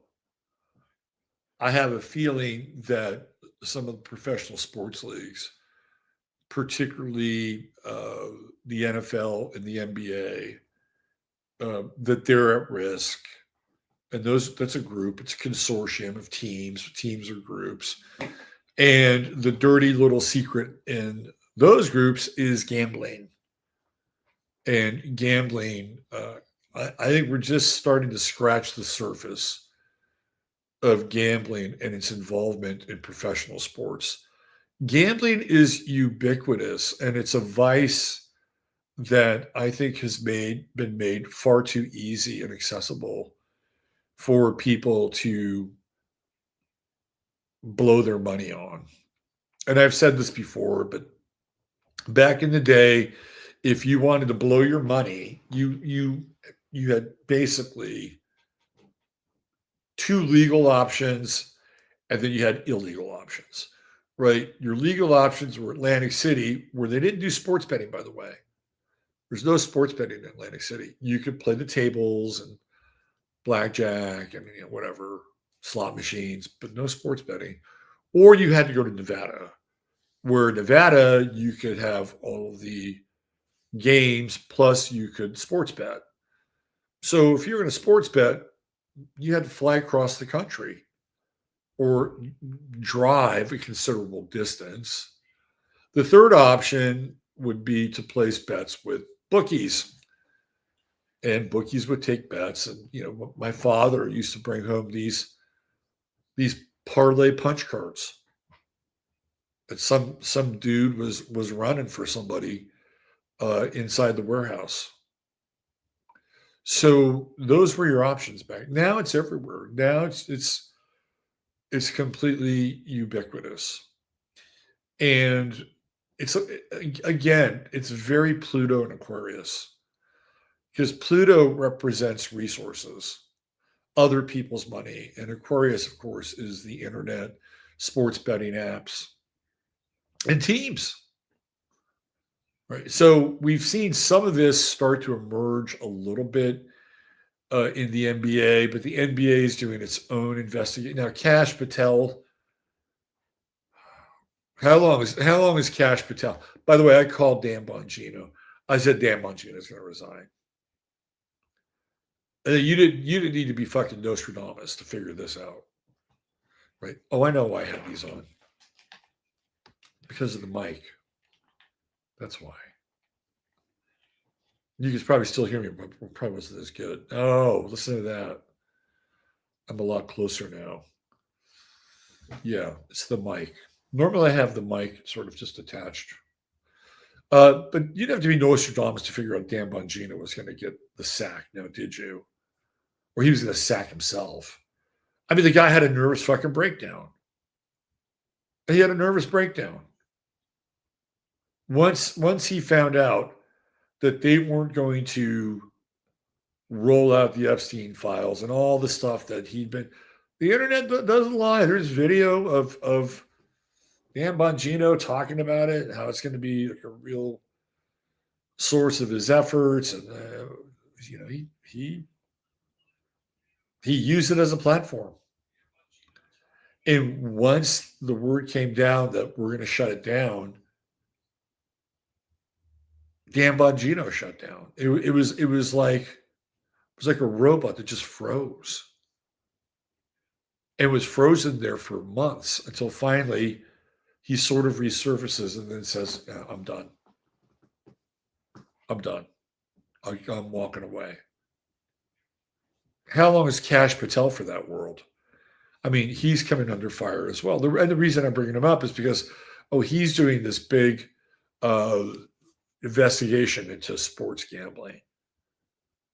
And he's got a few minor players, and it's bread and circus. That's all it is. It's just bread and circus. Here's some crumbs. The real corruption's over here, but we'll give you, and that's not to say that there isn't corruption in sports gambling and betting. I guarantee you there is. And even on the better side, right? Even on the sides that are actually facilitating the betting, they're fucking people over. But nobody audits them. What kind of oversight do they have? Zero? None? It's like they can do whatever the fuck they want. And there are stories of people who get screwed over by them. And some of these people are actually very good sports bettors. And they won't let them play their games anymore. Right? In some cases, they get people on a roll and they start to encourage them. right? And they encourage them because they want their money back. It's just like Vegas. And some people will take the bait and they'll say, okay, well, I'll keep going and I'll play on the house margins. And the next thing you know, they've lost 3/4 of everything that they've made from the sports bettors. They've got that money back. So the actual uh, sports books themselves, whether it's FanDuel or whomever, it's like they're kind of in on it in their own way. They understand human behavior. They understand once they've got people, a person who's hooked, they want to keep them hooked. They want a bunch of people spending $100. They'd love to have 1 million people spending anywhere between $50 to $100 a week and losing in them. That's profit. They have to maintain their systems and they have to have payouts. But if they could average, like that, if they could average like 1 million people a week losing, and they're easily 1 million people could be betting sports in this country, losing between $50 to $100 a piece. That's a winning proposition for those services. Because what do you have? You've got an interface, you have payouts, you have some engineers, you have to pay all that stuff, right? But the rest is just going to be like fat profit. So anyway, I feel like that's in the group part that we're going to have a look behind the scenes at. These groups now are starting to come to the surface. Like who's behind TPUSA? Where do they get their money from? Why are they invested? And who's running it now? And what's interesting is that you have Erica Kirk, who's the CEO, and she's a Scorpio. And you have Pluto going through Aquarius. And eventually that Pluto is going to catch up with Erica Kirk's sun. And it may not be all that positive for Erica Kirk. When is she born? November 3rd? Let me just see. I know I've got her chart. I caught a lot of heat for doing Erica Kirk's chart and not being very conciliatory about it when I did the show. But again, was I wrong? No, I don't think I was wrong. So Erica Kirk is born happy 37th, November 20th. So she's right at the edge of Scorpio. So she's got Pluto. She's got a ways to go before Pluto hits her sun. It's squares. I have her chart here. Let me pull it up right here. Let's see if we get any Pluto action with Erica's chart. So she had Pluto squaring her Venus through the last sort of days of TPUSA with Charlie Kirk. So again, I have her as a Pisces rising. Somebody said they think she's a Gemini, right? She's a Pisces rising. She's always crying, or at least, dabbing her eyes. And she has those very watery Pisces rising kind of eyes. I think she's a Pisces rising. That's my take on Erica Kirk. And then you've got Mars down here, which, because on the surface, she seems like very, gentle and wounded and going through this grieving process, but she's got fucking Mars in Aries. This woman's aggressive. She's got a Mars sun trine. I think the biggest Pluto square is going to be with Vesta, which is the long-term plan or the long-term goal for TPUSA. So Pluto will start to square that Vesta. And Pluto will start to conjunct her Pallas, and that'll be interesting. I mean, it feels to me like usually with a person who would have a Pallas Pluto conjunction in their chart, that their ability to piece things together, pattern recognize, the big social picture in Aquarius could be profoundly altered And it could be altered in any number of ways. It could be profoundly altered in a prophetic kind of way, or it could be profoundly altered in, hey, I can see the writing on the wall and I better get the fuck out. Right. And Pluto is not that far behind. By the time we get into 2026, Pluto's up around 4 degrees, gets close to 5 retrogrades. And by the time we hit 2027, Pluto is clearly sitting on her palace and scoring Vesta. And I think that could be a very problematic period. She's going through her nodal return, and nodal returns are powerful. They're really powerful. If you don't think Erica Kirk is feeling her power, you would be mistaken. She is. She's totally feeling her power. Now, she's got Neptune that's going to hit her Mars, and she's got Saturn that's going to hit her Mars. So you're getting, this is classic projection with Erica Kirk. You're going to get the victim with Neptune, and you're going to get the CEO with Saturn, right? This is perfect for her. She can move back and forth between the protection of being a wounded widow with Neptune on her Mars, but also being a hardened CEO with Saturn on her Mars. And I think she's going to play this. I think she's going to play this extremely well. And when I say extremely well, I'm not saying that she's going to play it well in a positive sense, right? Like playing it well is more of like a Machiavellian outcome for Erica Kirk. Like, don't count Erica Kirk out as the CEO of Turning Point. She's not going to step down from that. Are you kidding me? 28-degree Scorpio, she's not going to step down from that. And with a Mars trine in her chart, she is going to hold on to that because she knows its power, right? And what are the signs that are the most invested in power? Capricorn, which Erica Kirk has a shit ton of, including Saturn at 0 degrees Capricorn, Scorpio, Aries, and Leo. Those are the signs that are the most invested in power. She has part of fortune. Again, this is going to be based on my rectified chart in Leo, but we know she's got Saturn. Look at that. Conjunct Uranus and conjunct Neptune in Capricorn. She's not going to let go. And she's got a Mars square to Saturn.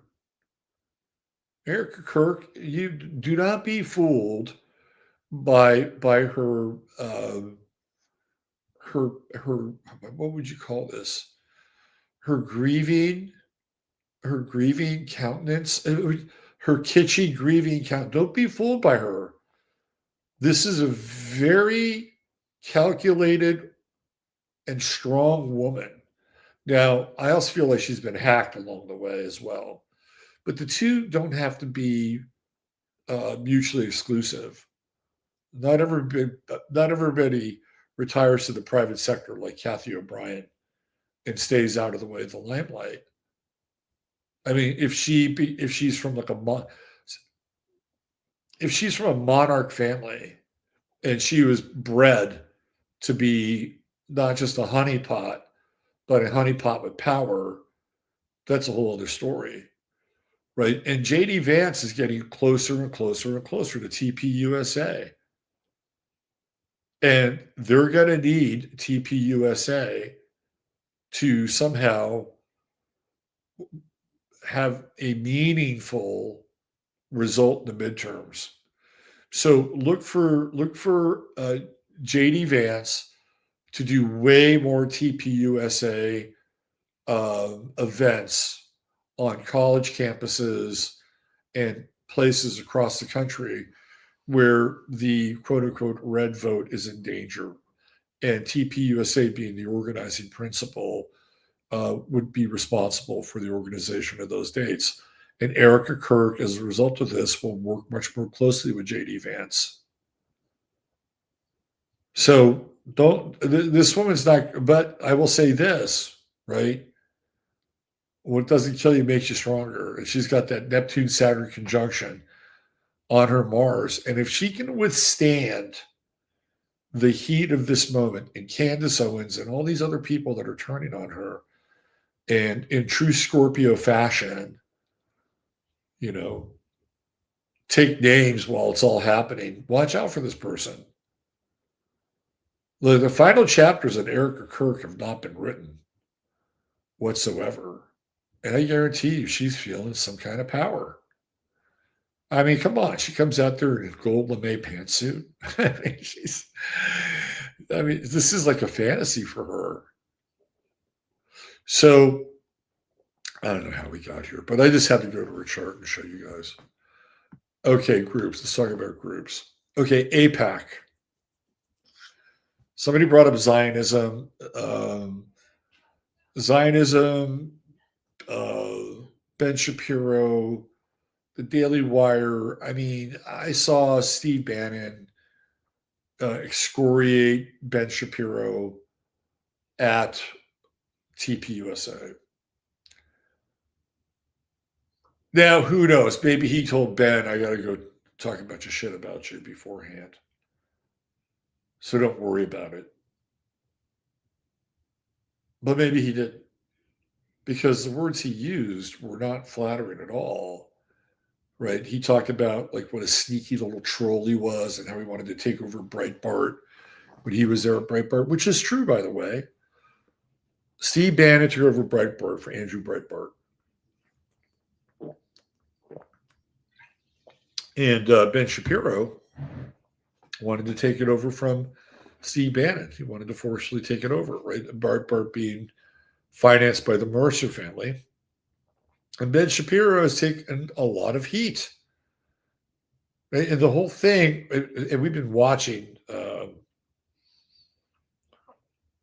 sports kind of off and on over the weekend.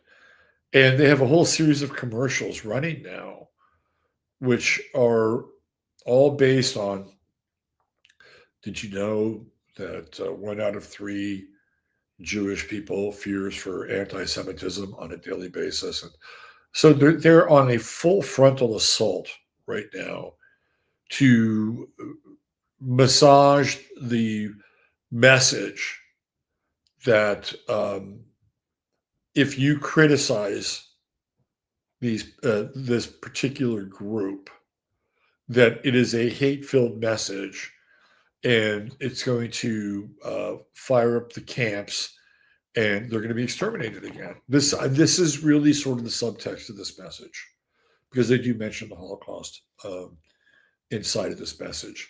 And they have this blue square that you're supposed to put on your social media for solidarity, not just with Israel, but with Jewish people.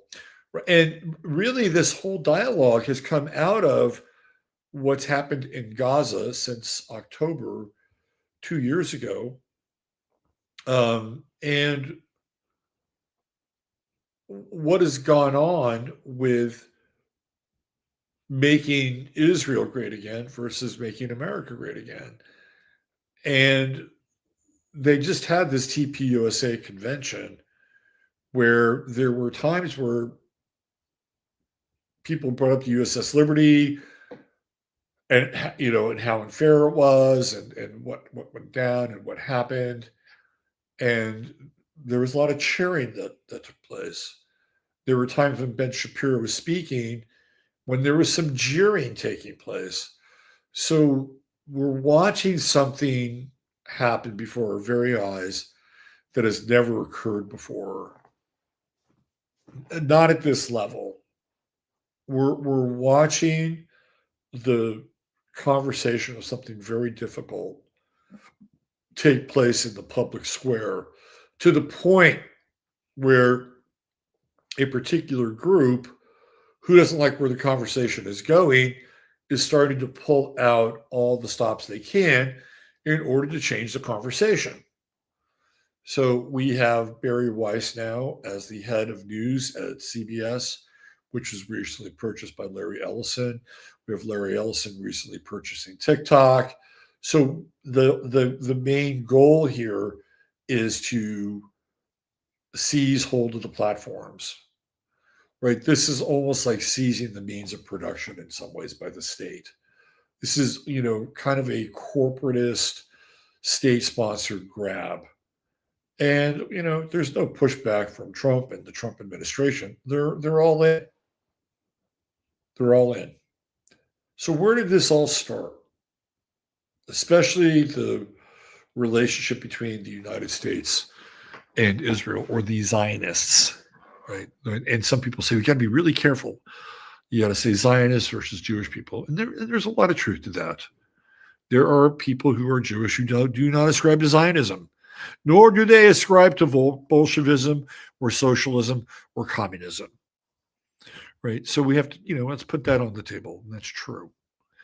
However, the Zionist cause seems to have metastasized under the Trump administration quite rapidly. Now, when you go back and you look at where it all starts, it starts in a lot of ways with, I'm going to show you. I'm going to show you the dude.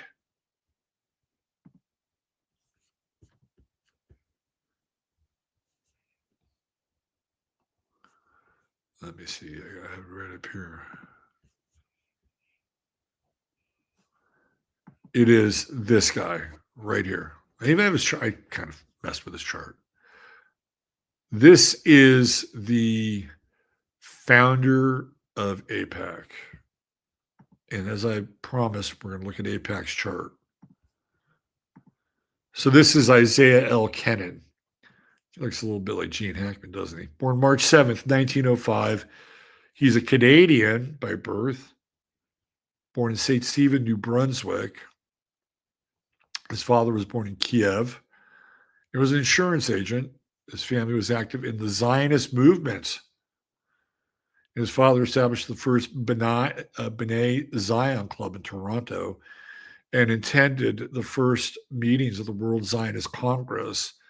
That, of course, is with Theodor Herzl, the father of modern Zionism. Keenan worked or I guess the father of Zionism, period. So he was a journalist and he worked at the Toronto Star. And then he served as information director of the Jewish Agency. Isn't that interesting? And following the establishment of the State of Israel in 1940, he served on the Israeli delegation to the United Nations. Regarding this period, he wrote in his book, Israel's Defense Line, our Jewish community faced a challenge in 1942, numbed and helpless bystanders as Adolf Hitler waged his demoniacal war against the Jewish people, embittered by our failure to rouse the democracies to deter Hitler, to rescue and open doors to those who might be saved. American Jews assumed their responsibility during World War II, despite the opposition of the Department of State, blah, blah, blah, blah, blah. Kennan started AIPAC in 1944, but he goes under these different iterations. Okay, running it mostly alone for the first 3 decades. At this time, this was sufficient as Israel was approached as a humanitarian cause in Washington at the time, not yet the high-stakes game they would later become during the Cold War, in keeping with the more relaxed environment on Israel. Journalist J.J. Goldberg in 1996 describes Kennan's style of lobbying as friendly, collegial. Kennan determined his goals through discussion with the leaders of the American Zionist and pro-Israel organizations. When he required extra firepower at Capitol Hill, he could open his Rolodex of hundreds of Jewish community leaders who could reach out to their representatives. So he originally, it goes through a couple different names. And one of it is the American Zionist Council. Now, the Justice Department Foreign Agents Registration Act section ordered Kennan to continue registering as a foreign agent for Israel if he continued lobbying on its behalf. Kennan never complied with the order, but instead began working on public relations for the American Zionist Council. So he just sort of shapeshifts a little bit, right? And AIPAC goes through a number of these changes. And so originally it's known by uh, as CPA, the American Zionist Committee for Public Affairs. And then it becomes APAC. So it has its roots in Zionism. And Zionism is an ideology. It is an ideology that the Israelis adapted. It is not the religion of the Jewish people. And those are different things. It's the ideology and the religion of the state. So APAC comes out of that. Now, when you try to find when APAC is started, it takes a while. But I found it. I found the document that legitimizes APAC. And it's right here. And they just paid $4 for it. This is the Certificate of Incorporation of American Israel Public Affairs Committee. It's right there. We, the undersigned, at the full age, all citizens of full age, all citizens of the United States, and a majority citizens of the District of Columbia, desiring to associate ourselves as a corporation, not for pecuniary profit perusal in the previous Title 29, Chapter 6 of the Code of Laws of the District of Columbia, 1961 edition, do hereby make, sign, and acknowledge this certificate, and do herein state first the name or title by which such corporation shall be known to American Israel Public Affairs Committee. This is the first time they're making it public in terms of its legality. Second, the term for which it is granted shall be perpetual. Third, the particular business and objects of the corporation shall be to strengthen and advance friendship and goodwill between the people of the United States and Israel. Okay, so what they're doing there, this is very clever, is that they have made themselves a corporation. And if they're a corporation, they are not lobbyists. They're not lobbyists. They're a corporation. Now, they're saying here that based on some previous statute, that they are not going to be a corporation for pecuniary profit. However, they will be a corporation that will pursue closer affiliation and relationships between the United States and Israel. So the profit will go towards that, right? Now, what's also interesting is that APAC doesn't have employees in the way that you would think that they have. They have people that volunteer to work for the organization, or they volunteer for the organization. And this is something that Thomas Massey shared, that they'll meet with their APAC person. Their APAC person is not on a payroll, at least not that one that we know of. They're getting something out of the deal. And what they're getting, I don't know. Right. So this is all, I think, tied into the corporate structure as well, that they have as many people who believe in the mother cause and are probably remunerated in some other way, shape, fashion, or form, even if it's just by status, or their expenses are met, right? Like, okay, well, we'll take Thomas Massey out to dinner. Okay, well, we'll pay for that. No problem. So these are the three people that are at that time on the board of APAC. Isidore Breslin, Joseph Ottenstein, and I.L. Kennan. So what is the date of this? The date is 1/3/63. Now you have to remember, this is when Kennedy is president.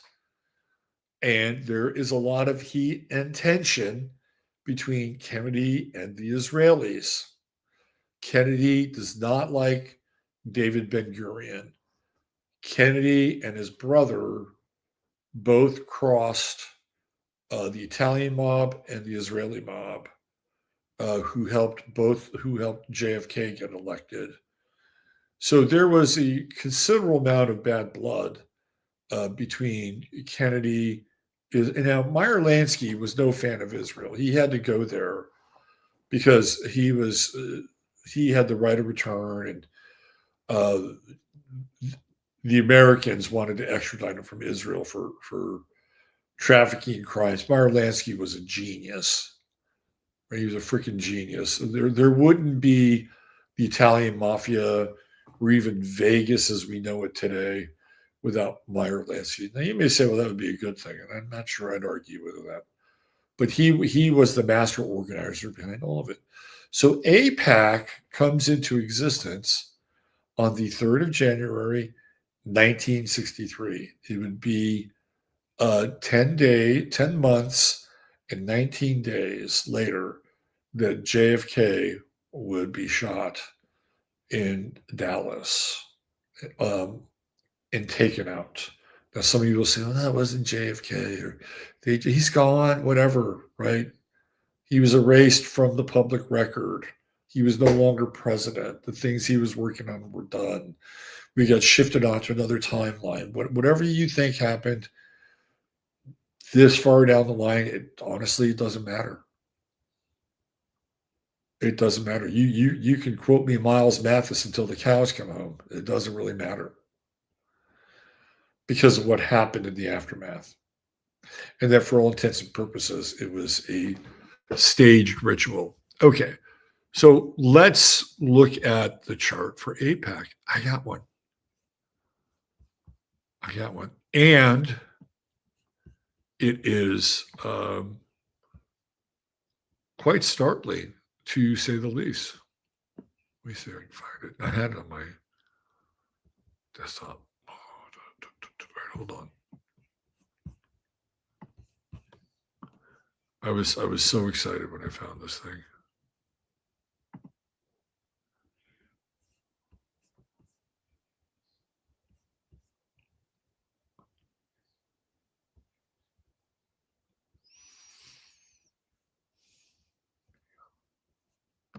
Here we go.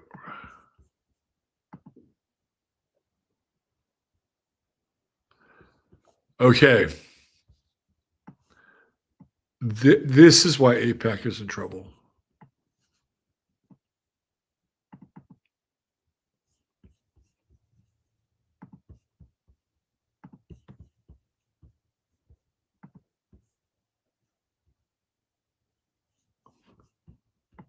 Right here.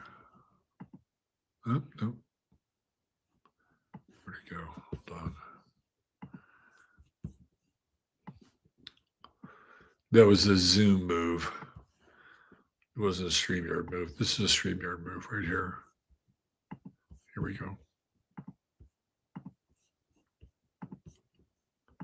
All right. So this is it. I'm assuming that they would take care of business 9 a.m.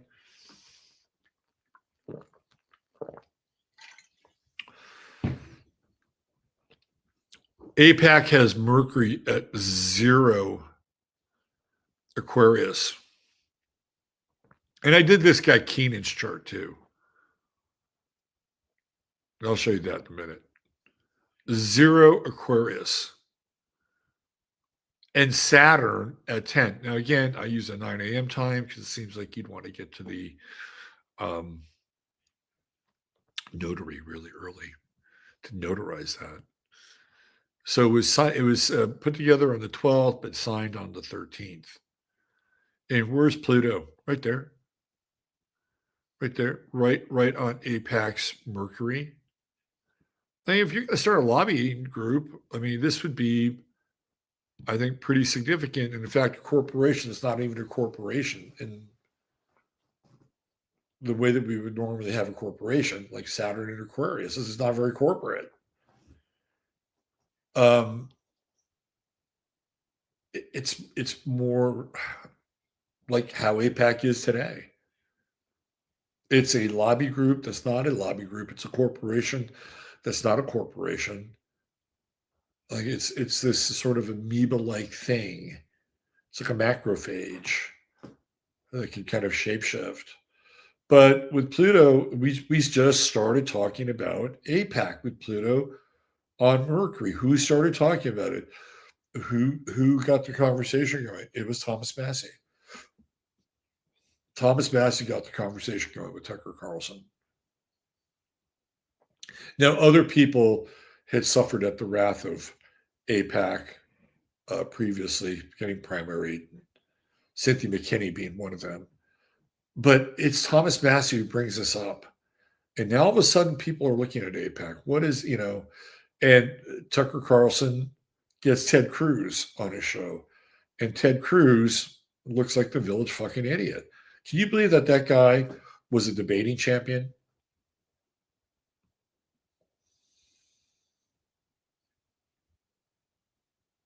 Hard to believe. Who is he debating? Junior high schoolers? I mean, come on. And Ted Cruz has made money from APAC, and he's sort of pushing his. Oh, they haven't really done much, man. Oh yeah, they don't really do much for Israel. Then if they don't do much for Israel, then why do they exist? And Ted Cruz, well, I think they could do more for Israel. But that's where the discussion started. And so now people have been drilling down on APAC. And Donald Trump has found this guy to run against Thomas Massey in Kentucky. And there's all kinds of APAC money going into the election to try to primary Thomas Massey. Good luck. I don't think it's going to happen. I think Thomas Massey's people will stand by him, unlike Marjorie Taylor Greene, who I think Marjorie Taylor Greene got scared. I think she got scared. I think when she found out that she was on an island and like the private security she was supposed to have and all that other stuff, government, like I think she felt like felt vulnerable. That's not to say that she didn't make a lot of money while she was there. She did. She made a shit ton of money, right? But Massey just made a different stuff. But he started the dialogue, and the dialogue is Pluto on Mercury for APAC. So Pluto uncovers, it goes into the underworld, right? And it begins to expose certain things. It's interesting that Venus, somebody asked about, it's actually Neptune. Neptune would be, the Neptune for APAC would be on China's Venus. So somebody said, oh, what about Zionism? It's more of a threat. Maybe they're more connected than you think.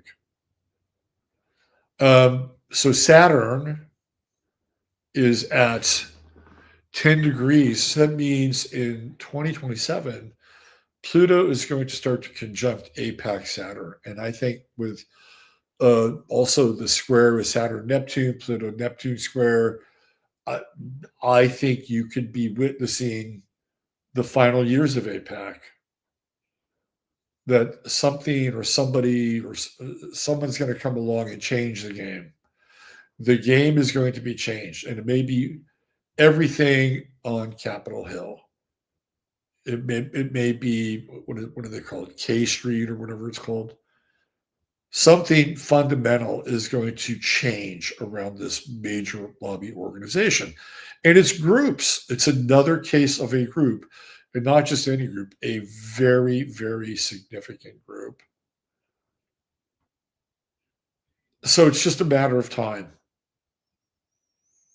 Right. And so in order just think about this for a second now.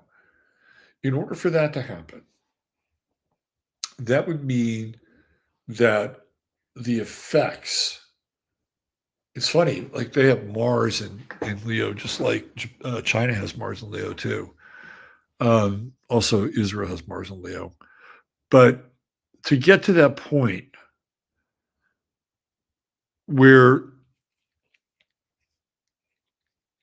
something very deep about APAC and this group is uncovered, it would also have to extend into other areas beyond APAC.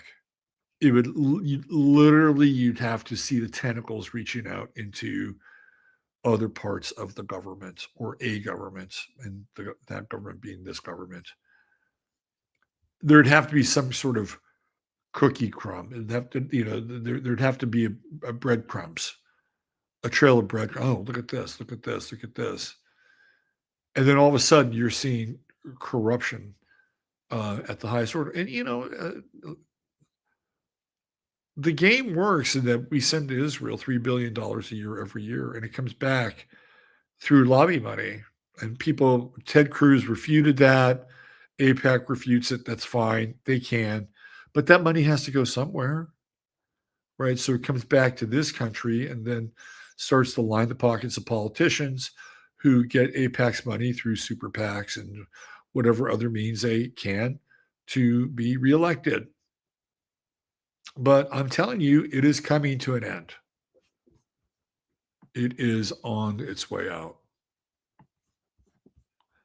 And it's just a matter of time. And it's not just APAC, but it's a lot of these groups with Pluto and Aquarius. A lot of these groups are going to have to go through the fire, and not all of them are going to make it.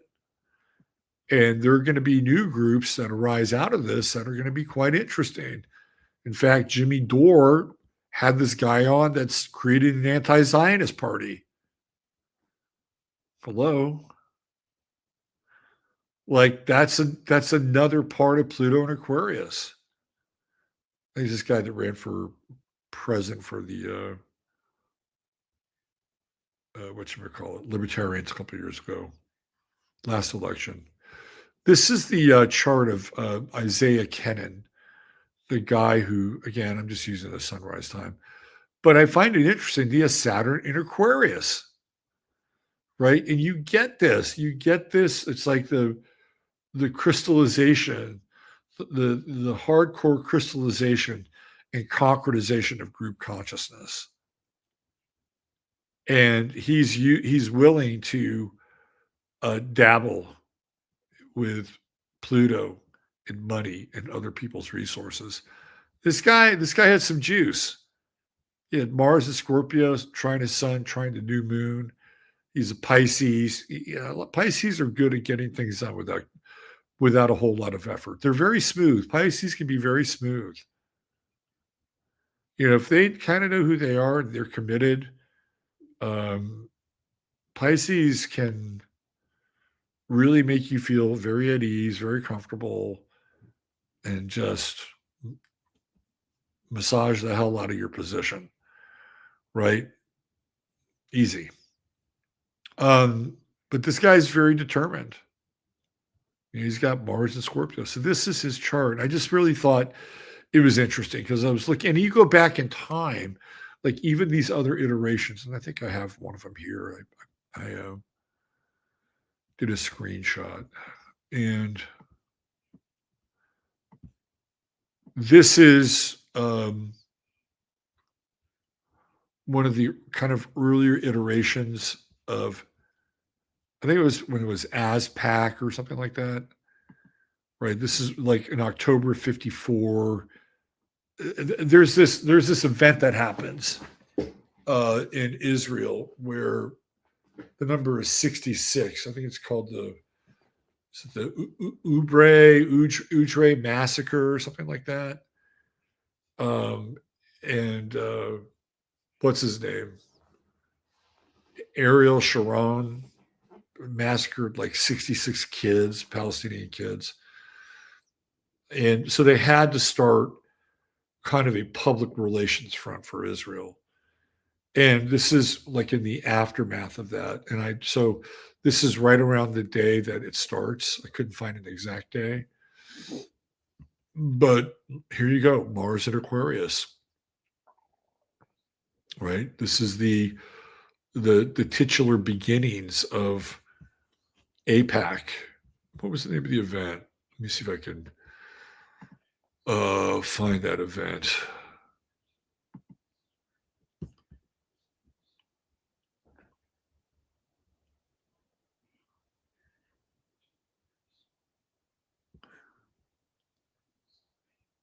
Yeah, so here's another, I'll share this. This is The Secret History of AIPAC. This is Isaiah Kennan, stops registering as an Israeli foreign agent after agreeing with Israel's government to set up an American lobby for Israel. But again, it's not just any lobby. It is a corporation, and they find a way kind of around everything. So let me go back to this. And I wanted to see if I can find this one thing. I want to make sure I get this event right, because it's really the event that gets everything going. It's really the event. Let's see.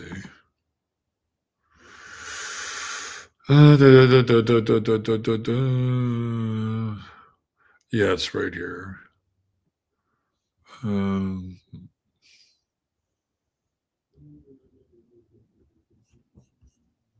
Well, it's turning point. Get all these tabs open.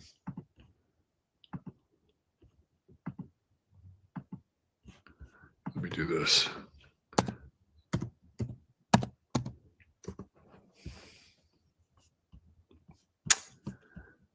So let's go to the.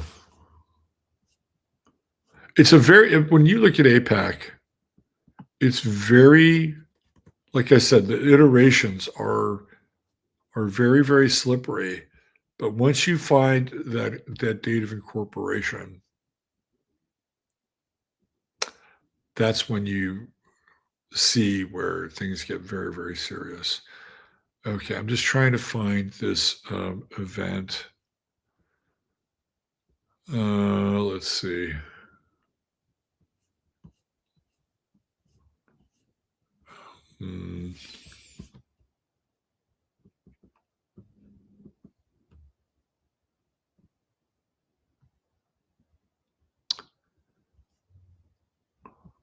Yeah, okay.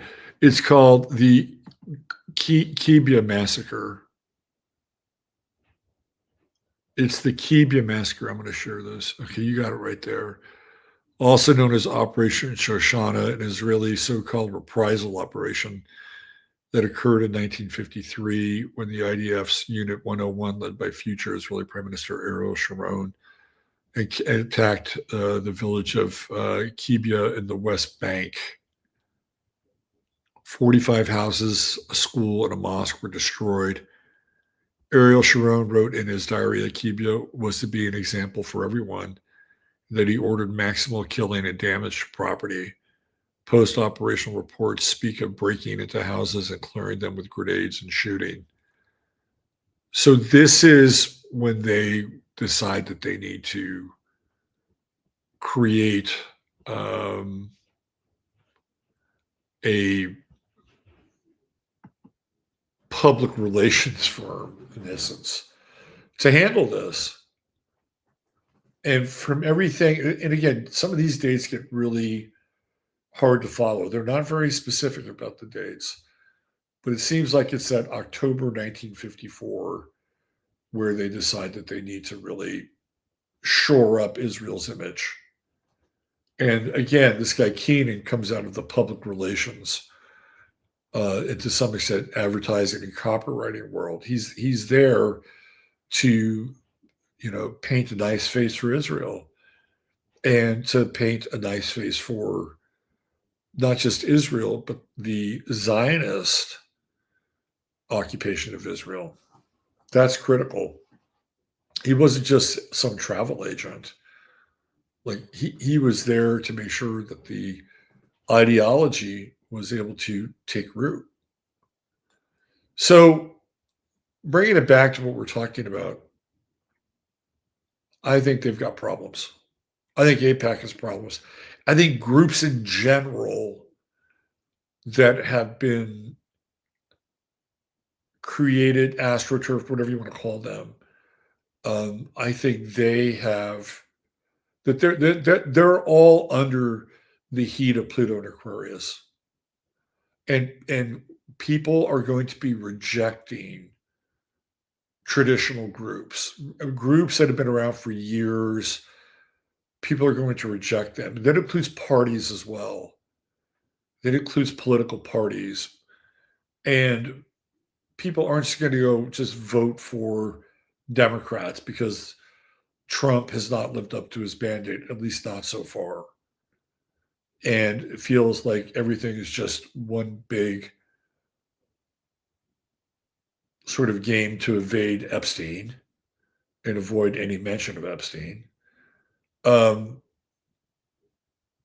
because people don't believe in the Democrats either. And the Democrats and the Republicans are groups, right? They're an amalgam of people that, operate under a one-party system or a two-party system, rather.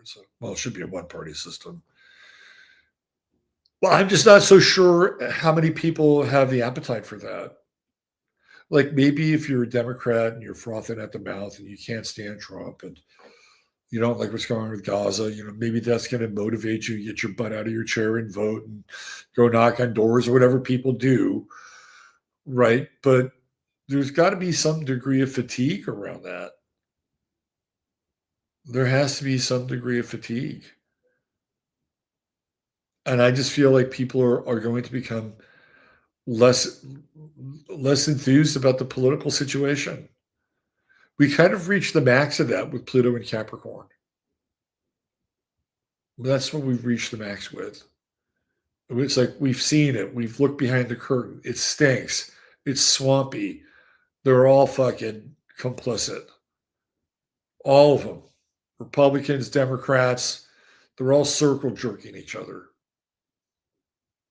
And they get people to play this game. They play us against one another. And they traffic, on our morality, or they traffic on our traditions, or they traffic on our frustrations, our hopes, our desires. And they roll out people, they roll out campaigns, and each and every one of them says they're going to be better than the last one. And now we're in the cycle of the outsider, which is what started with Barack Obama. I guess Bill Clinton or Jimmy Carter would be considered outsiders, but Bill Clinton and Barack Obama really are the beginnings of the outsiders. And Barack Obama is about as outsider as you can get. And then who do we have after Barack Obama? We got another outsider with Donald Trump. And the outsider is a really interesting concept.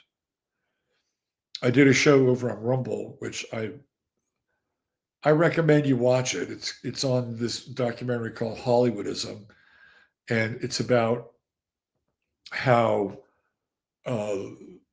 American Jews who were originally from a 500-mile square radius in Europe, which would include Hungary, Germany, and Poland, essentially created the American dream and the American myth. And that what we're living isn't even really our own story. It is the projection of values onto a screen that people were supposed to assimilate and become good citizens and patriots, right? Like this is a really, really big part of this documentary. It's like, well, who the fuck are we? Who are we?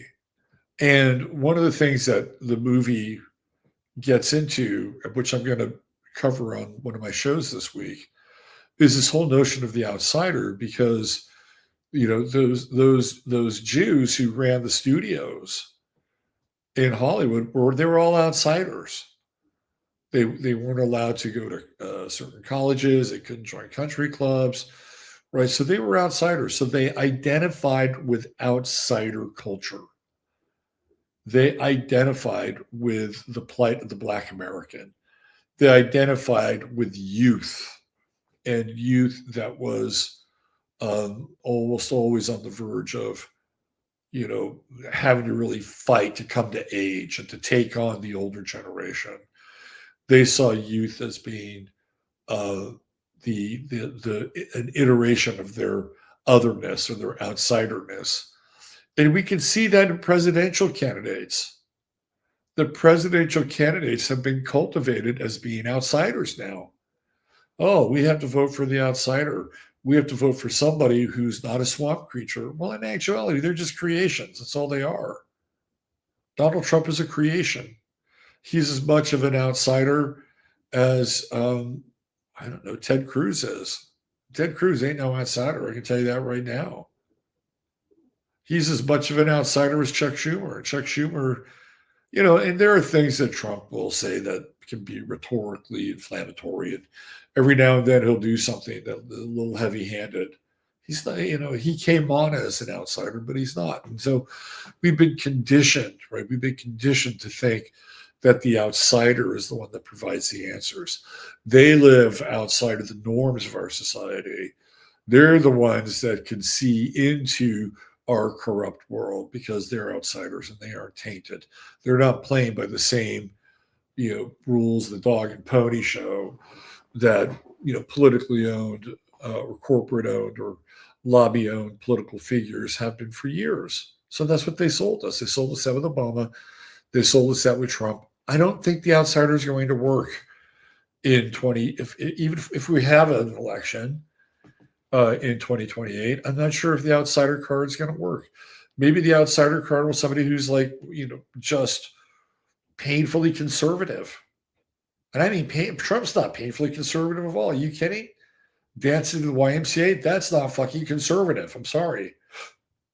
That's gay. That's Studio 54.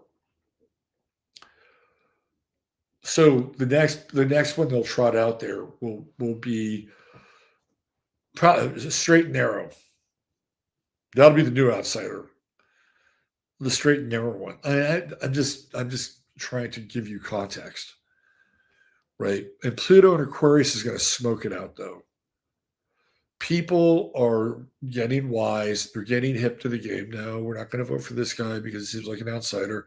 Oh, you're going to come with the anti-outsider. Oh, we're not going to vote for him either because we can see right there. Like in some ways, JD Vance occupies he's the trad outsider, right? He's not the semi-urban outsider like Barack Obama portrayed himself to be. JD Vance is the trad. Trump is the Madison Avenue. He's the Fifth Avenue outsider.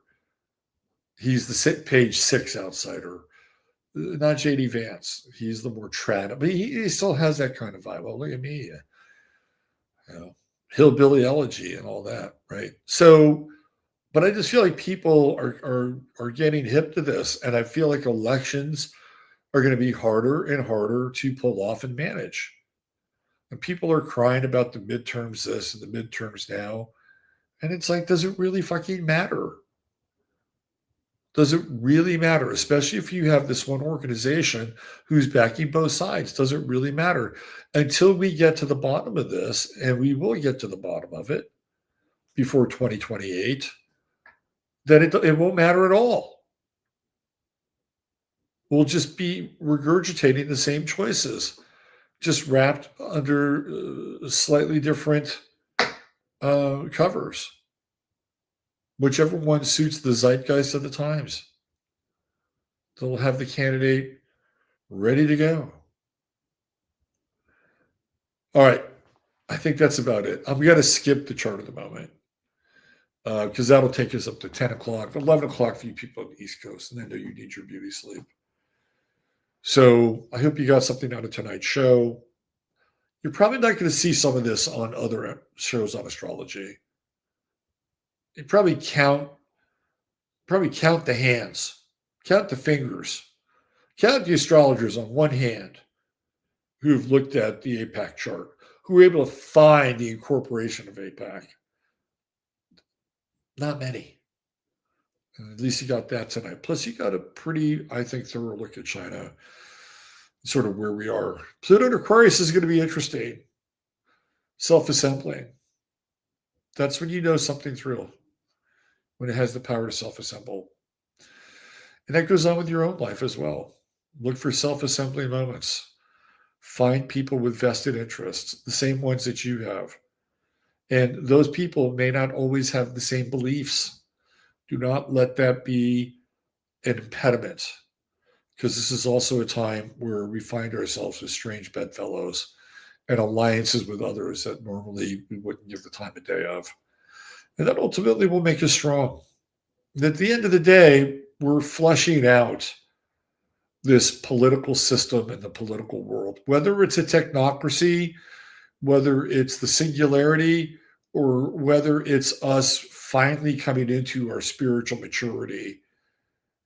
And what that looks like, I'm sure we could spend an entire show on that. Um, but I feel like that's ultimately where this is going, and people are tired of playing these reindeer games. They're just tired of it. It's not going to work, and they could pump all this money into these causes and these third parties, and they're not going to make a wit of difference, which I think is ultimately good. It's about time, isn't it? Is it about time that we moved beyond these binary levels of perception? I'm not even talking about being non-binary, like, oh, we gotta, no. It's like we're beyond it. We are beyond the political spectrum. That is the most liberating idea that you can carry forth. You are beyond the political spectrum. That's how vast and expansive and powerful you are. Now, are there ideals and morals that you want to champion and embed in your time here, in your flesh and blood? Sure, why not? It's part of being human. And what sticks and is true will stay with you to your final breath. And what isn't, you'll discard along the way, just like a lot of your other parts of your being. Okay, that's it. I'll be taking some time off since we have the holidays. And what is next Sunday night? Let's see. Why don't we uh, why don't we gather together here on the 28th? We're coming out of the Christmas weekend, and let's do a show. We'll see you guys back here on the 28th. And while you're here, have some good thoughts for an old friend of the show, Steve Crimmy, going through a bit of a difficult time health wise. If you are religiously inclined and would like to say a prayer for him and his health, I'm sure he and his lovely wife, Chris, would like that. If you want to buy some of her art, I think you can go to their website and will help him on his financial recovery as well as his physical recovery. So, Steve, I know we haven't talked much in a long time, but I wish you nothing but robust health and as quickly as possible. With that, we bring our show to a close, and I wish you all a very Merry Christmas. Mods, thank you for being here, doing what you do, and for everybody who supports the show in your own way. And if you'd like to support the show, you can buy me a cup of coffee. There's a link there. There's a link on the website, the new website. And don't forget, if you want to get a reading or purchase a reading for somebody as a gift, I'm offering you an incredible deal. An incredible deal. A discount of nearly $100. And it's only until Christmas Day. There's a limited time to do it. And now that we have the communication system set up, you and I will connect and we'll make plans for whomever it is that you're purchasing the reading for. With that, I wish you all a very Merry Christmas and good night.